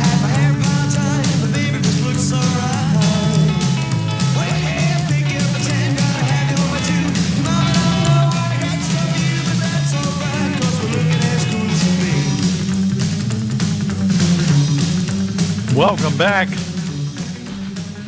Enjoyed talking to Dale Rushing. As you can tell, we ran out of time, but that's okay. It happens. The show here that you are immersed in at the moment, Mornings with Richard Cross, without Richard Cross today, presented by Community Bank, rooted in our community. CommunityBank.net is where you can go to find out more. I have a discussion topic, Lance. Bring it on. You know, earlier we were talking about the New York mayoral debate that happened. And I brought up the question that Silva obviously didn't understand. Who was the best U.S. president in modern times? What does that phrase mean? Where does modern times begin? Modern times and best seems to be a little bit... yeah, but how you're defining it, right? Let's focus on just the modern times, because Mamdani went back. He went back to FDR. Mm-hmm. So where does that start? And more importantly, does that time frame change? It would have to as we move forward in time. Would you say that? Yeah. Would you go with an industrial revolution as modern, or would you say as the country started embracing socialism, which would have been FDR's starting point? So. Yeah, well, which, by the way, that's why Mamdani picked FDR, but we'll go into that another time. I just thought it was an interesting mental exercise and something we don't think about very often. There are a lot of memes that float around, and there are a lot of jokes that when somebody says that something happened 30 years ago, your mind immediately goes, oh, the 70s. Yeah, it's not. No, it was 1995. Was 30 years ago. Well, and I've sent you a few 1980s things this morning. It's always fun to look back, but yeah, I mean, that was a long time ago. I mean, the 80s was 40 years ago, and the 90s, 30. So yeah, I mean, you're talking about quite a bit of time has passed, and definitely you say 50 years. I think a lot of people still put themselves in 2000 when you do the math. It's like we're in 2025. I mean, closer to 2026 now. Let's go back 25 plus years. Yeah, it's happening. Let's go back to 1990. Mm-hmm. Okay, 35 years ago, 1990. Is the definition and the dividing line for modern times different now than it was then? And if not, why not? Yeah. And if so, where did it move from and where did it move to? We tend to throw these phrases around and never stop to think about what the meaning behind them is. And think about this. The important events of 1990 include the reunification of Germany, the formal beginning of the Human Genome Project, the Hubble Space Telescope, the separation of Namibia from South Africa, and the Baltic states declaring independence from the Soviet Union. That's just to name a few. That's how long ago that from 1990 was. Yeah. If you ask somebody to name the best president in modern times in 1990, would they be considering the same range we're considering now? If so, that seems a little ridiculous to me. Yeah, and a couple of interesting tidbits. People believe Furbies were spying on them back in the 90s. Well, I got a Furby story. Hold on. Got a Furby story. So I had a young child at that point, really wanted a Furby. So I mobilized the troops, and that was during the time when Walmart opened up on Black Friday at like 4 a.m, something ridiculous. And there was a mad rush to get the special deals. Well, our local Walmart, they had already announced that they had a very limited number of these, and you were going to have to get there quickly, and it was going to be a first-come, first-served thing. And then the word got around that what they did, they took them and they hid them all over the store. They had like 6, and they hid them. So my mom and dad chip in. Me and my wife go over there. All 4 of us standing there freezing to death in the parking lot. They open the door. We go in, and we all 4 split up and go. My dad found one. Was hidden behind the Campbell's baked beans in the grocery aisle. Yeah. Who would have looked there, right? My father. That's who would have looked there. He's looking for baked beans and finds a Furby. He was looking inside of tube socks. I mean, that man was a detective par He's excellence. Like, I give up. I'm going to just get my beans and get out of here. Oh, there's the Furby. So we got it. Christmas Day came. The kid loved it. Kid was excited about the Furby. Loved the Furby. Okay, whatever. Well, as all toys do from children, eventually it just kind of fell by the wayside and wound up in the bottom of the closet. Well, most people don't realize there was a little interesting quirk to the Furby. When the battery ran down on that thing, sometimes it would just randomly activate. But when it did, because the battery was low, the voice was messed up. Mm-hmm. Now, we fast forward a few months later. It's like 2:30 in the morning. Everybody is asleep at this point, and we're awakened by this voice coming from the back of a closet in the house saying this: "Will you play with me?" We almost burned the house down and moved. Well, the funny thing is people believe Furbies were spying on them. I believe they probably were. Why not? Yeah, I mean, look at what we're dealing with today. I mean, China can't come up with anything on its own without stealing it from us, generally speaking, and, I imagine that it probably started much earlier than a few weeks ago. Oh, yeah. No, it's always been going. Your toaster oven has been watching you for years. Hey, think of this. Napster was on millions of computers around the globe back in the 90s. And Napster, AOL Instant Messenger became a sensation. The original text message, I suppose. Yeah. I love the way it tells you, though, what was the 90s were remembered as a special for a combination of geopolitical events, emerging technologies, and distinct cultural atmosphere that fostered social connection before the constant digital connectivity of today. And here's the addendum. The fall of the Soviet Union brought peace. Yeah, that worked out well. That's where, when I was mentioning AI earlier, I want folks to understand, I worked with AI before it was called AI. All right, it was called game theory then, and it was generally very remedial. It was a lot of personal input, information you had to gather on your target. So if I said, okay, IBM, if I wanted to, game out IBM, one of the things you want to do is find out who the decision makers are there, right? What motivates them and things like that. So you're taking all these inputs and putting it into a formula basically, and then it gives you an idea of motivation, self-interest, in other words, because we're all motivated by self-interest.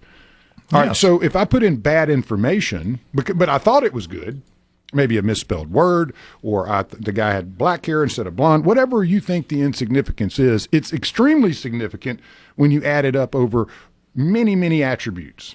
So if you put in bad information, or on purpose you misspell a word, or you do something that is self-interest oriented to AI, that is, the manifestation is going to continue forever. That error is in the system.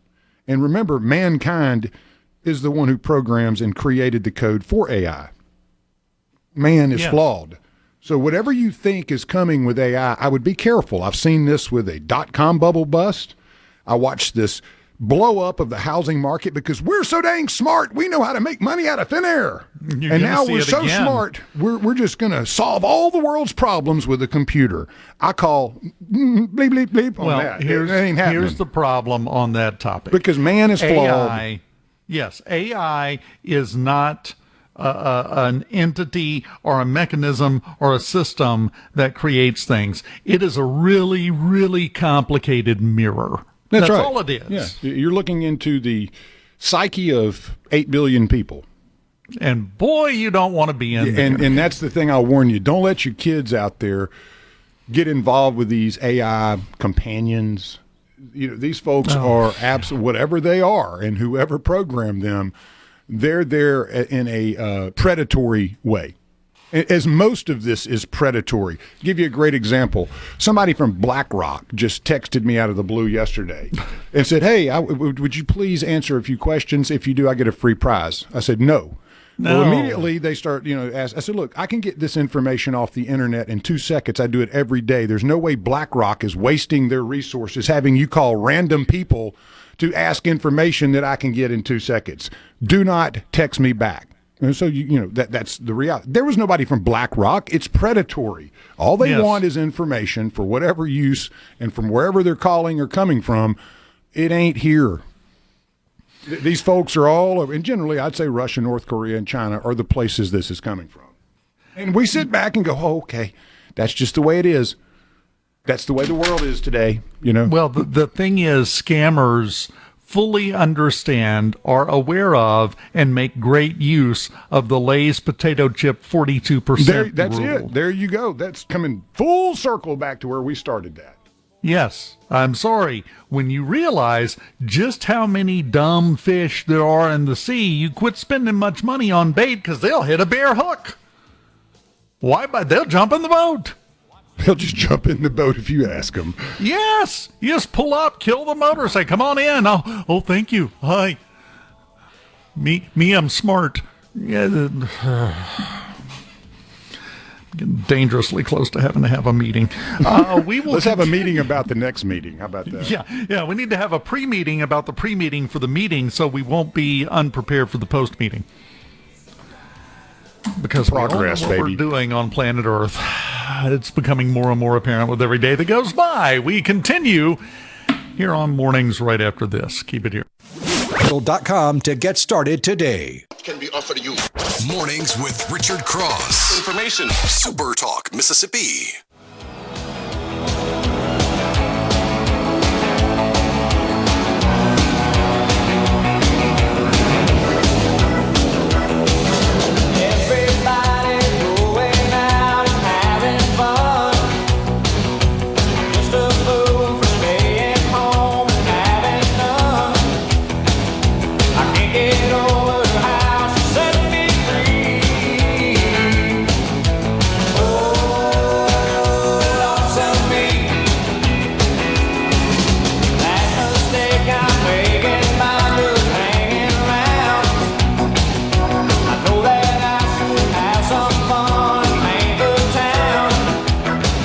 Welcome back.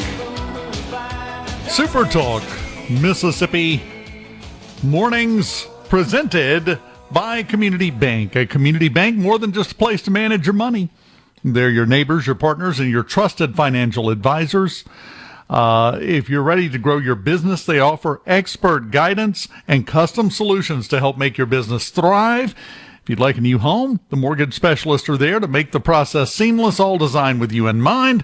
More than just a bank, they're your partner for life's biggest moments. Community Bank, rooted in our community, member FDIC, equal housing lender. Tomorrow, of course, we have the big No Kings protest I'll be planned there. again. I'm there. I look at those, framing is important. And I think if we reframe these, it's a much more effective form of ridicule than just openly making fun. We need to brag on them. We need to brag on this. We need to really, really, really pump this up because it's serving the same function as me getting a chihuahua so I wouldn't be attacked by bears in the yard. I got the chihuahua and I haven't been attacked by a single bear, so obviously it's working.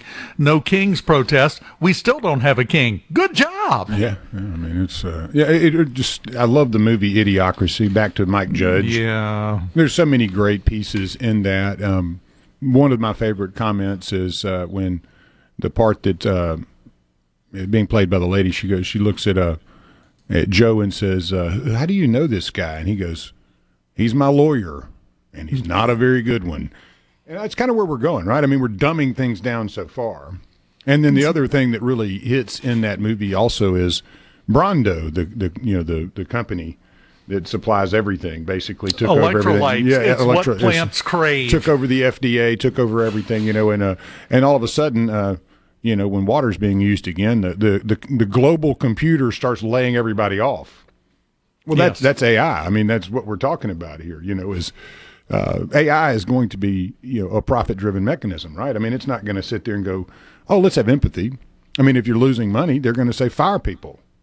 I mean, that's the kind of lack of emotions that you're going to get there. And I'm not saying you shouldn't fire people. I'm just saying get ready for a lot of layoffs if we start depending on AI, because AI is going to look at this and go, "You're wasting a lot of time and money on nothing."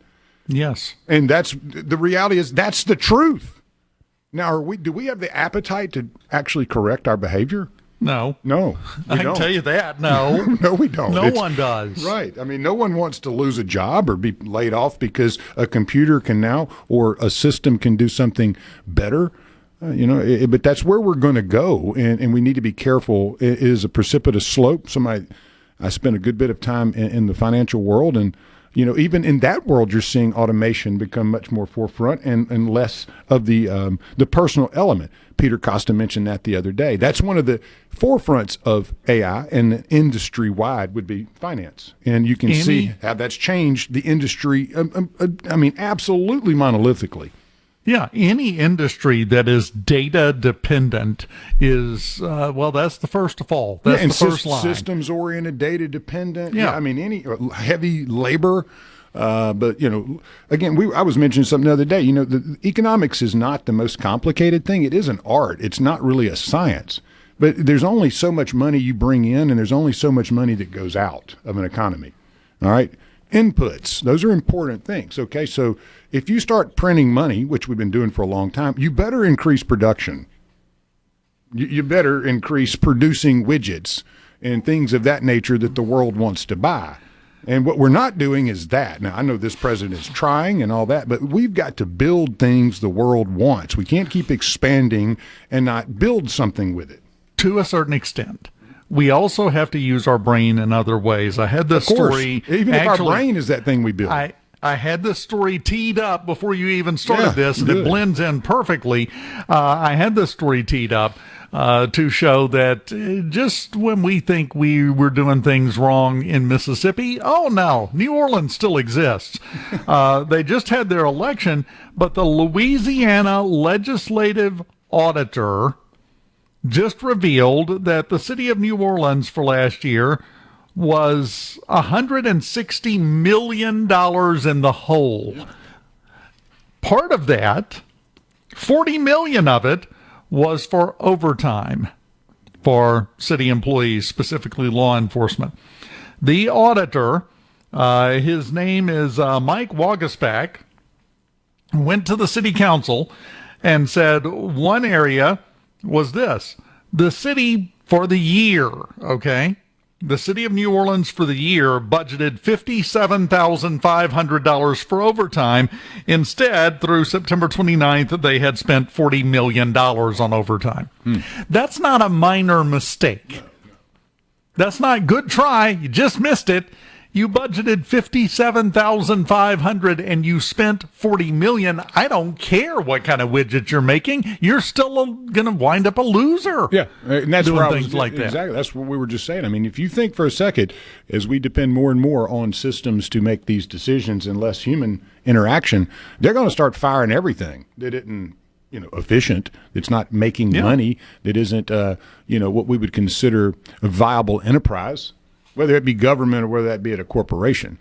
And again, I'm not saying that's a bad thing, but we have to learn we got to use our brains and get back to thinking instead of depending. You were in sports. You were in athletics, baseball. Yes, sir.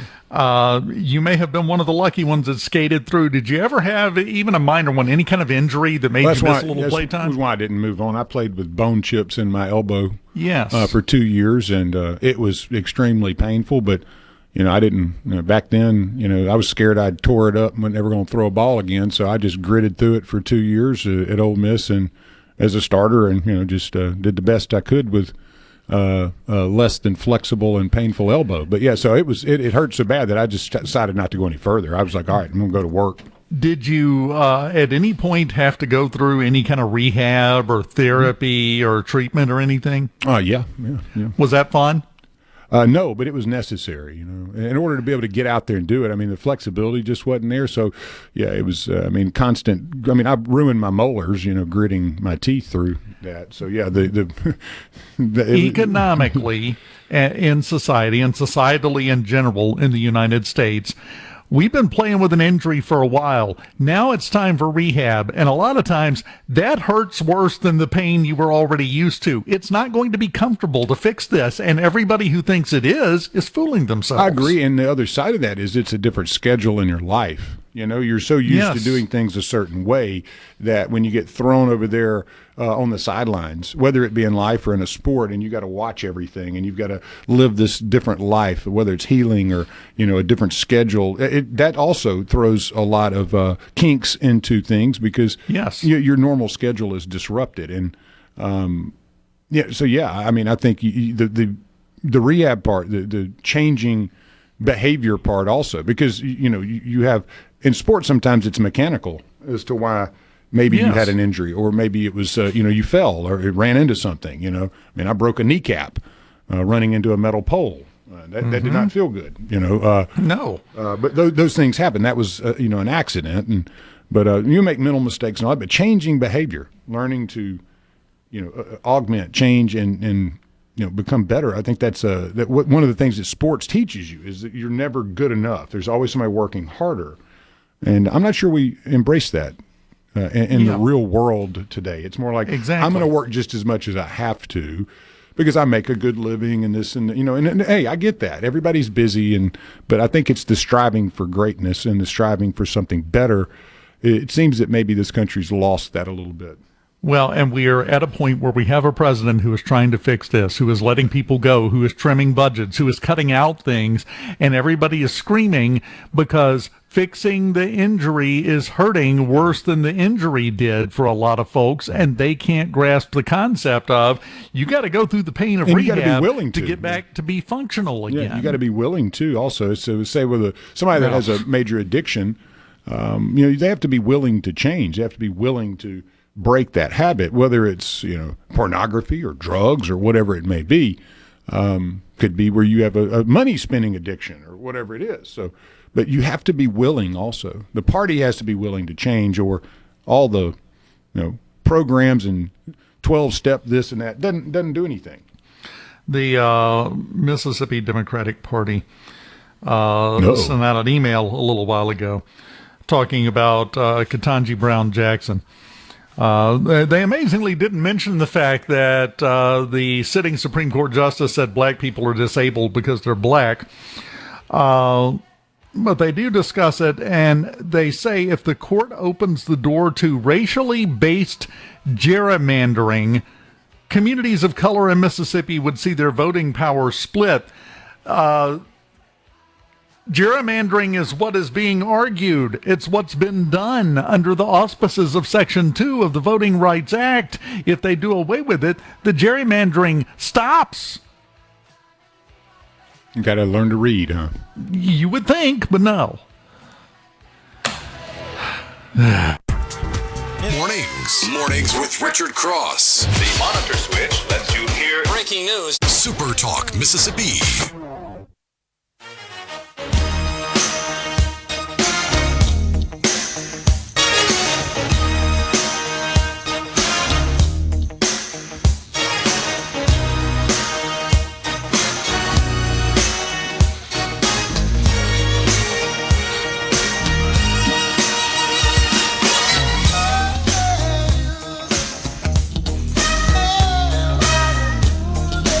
Welcome back. Mornings presented by Community Bank, rooted in our community. CommunityBank.net is where you can go to find out more. Got a hodgepodge of stuff I just want to hit quickly before we get out of here, Lance. I want to mention one story when you're done then, because I want our listeners to hear this one before they go home for the weekend. Oh, yeah, I'm excited already. I don't even know what it is, but I'm excited. The incidence of pickleball eye injuries has quadrupled in the last 4 years. Put your goggles on. Yeah, do not, under any circumstances, take a pickleball to the eye. That is not a sentence that if you said it 35 years ago, they would have known what the heck you were talking about. Yeah, they would have tried to get you professional help.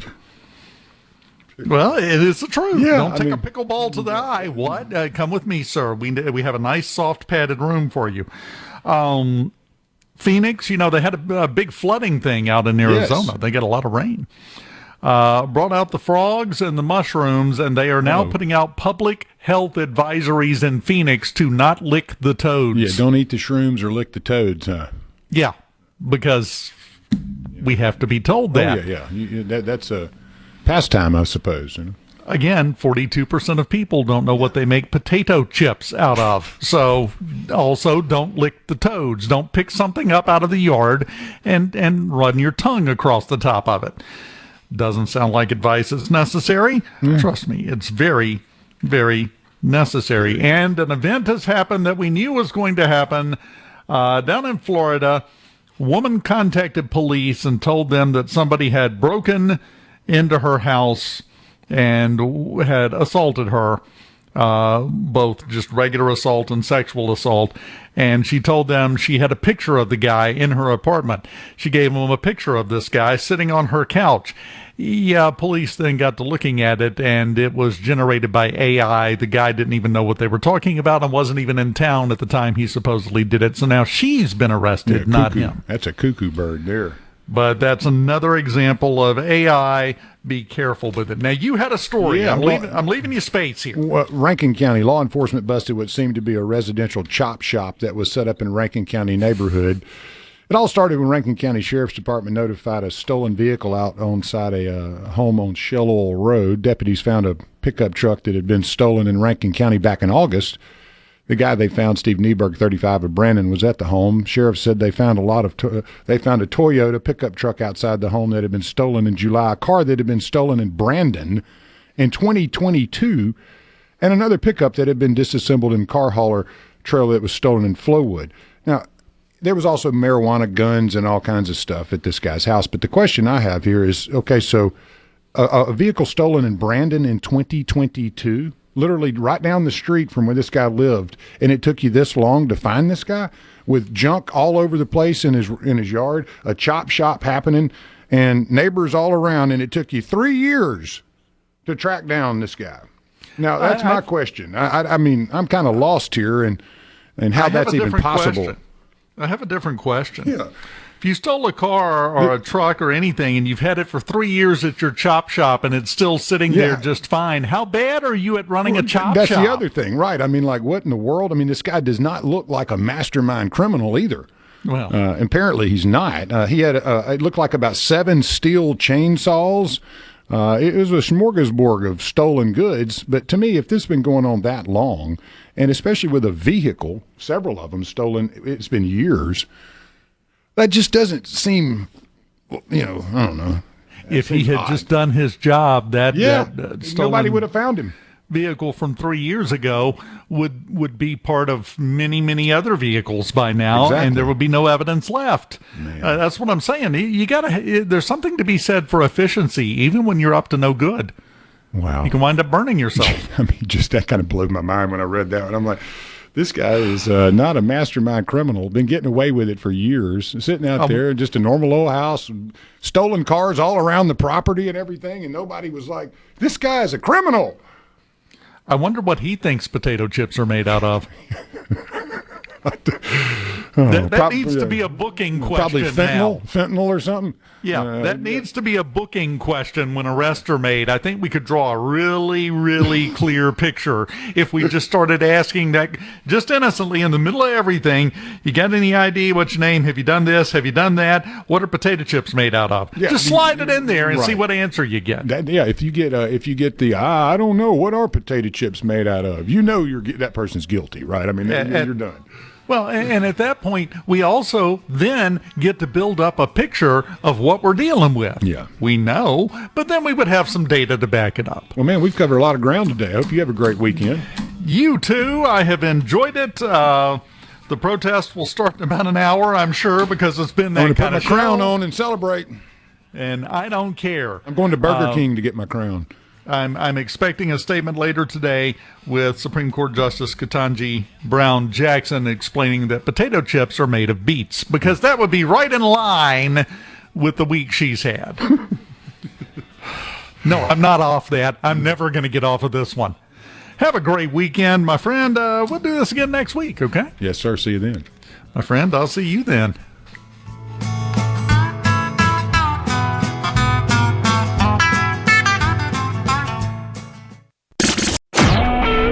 SuperTalk Mississippi Media Production.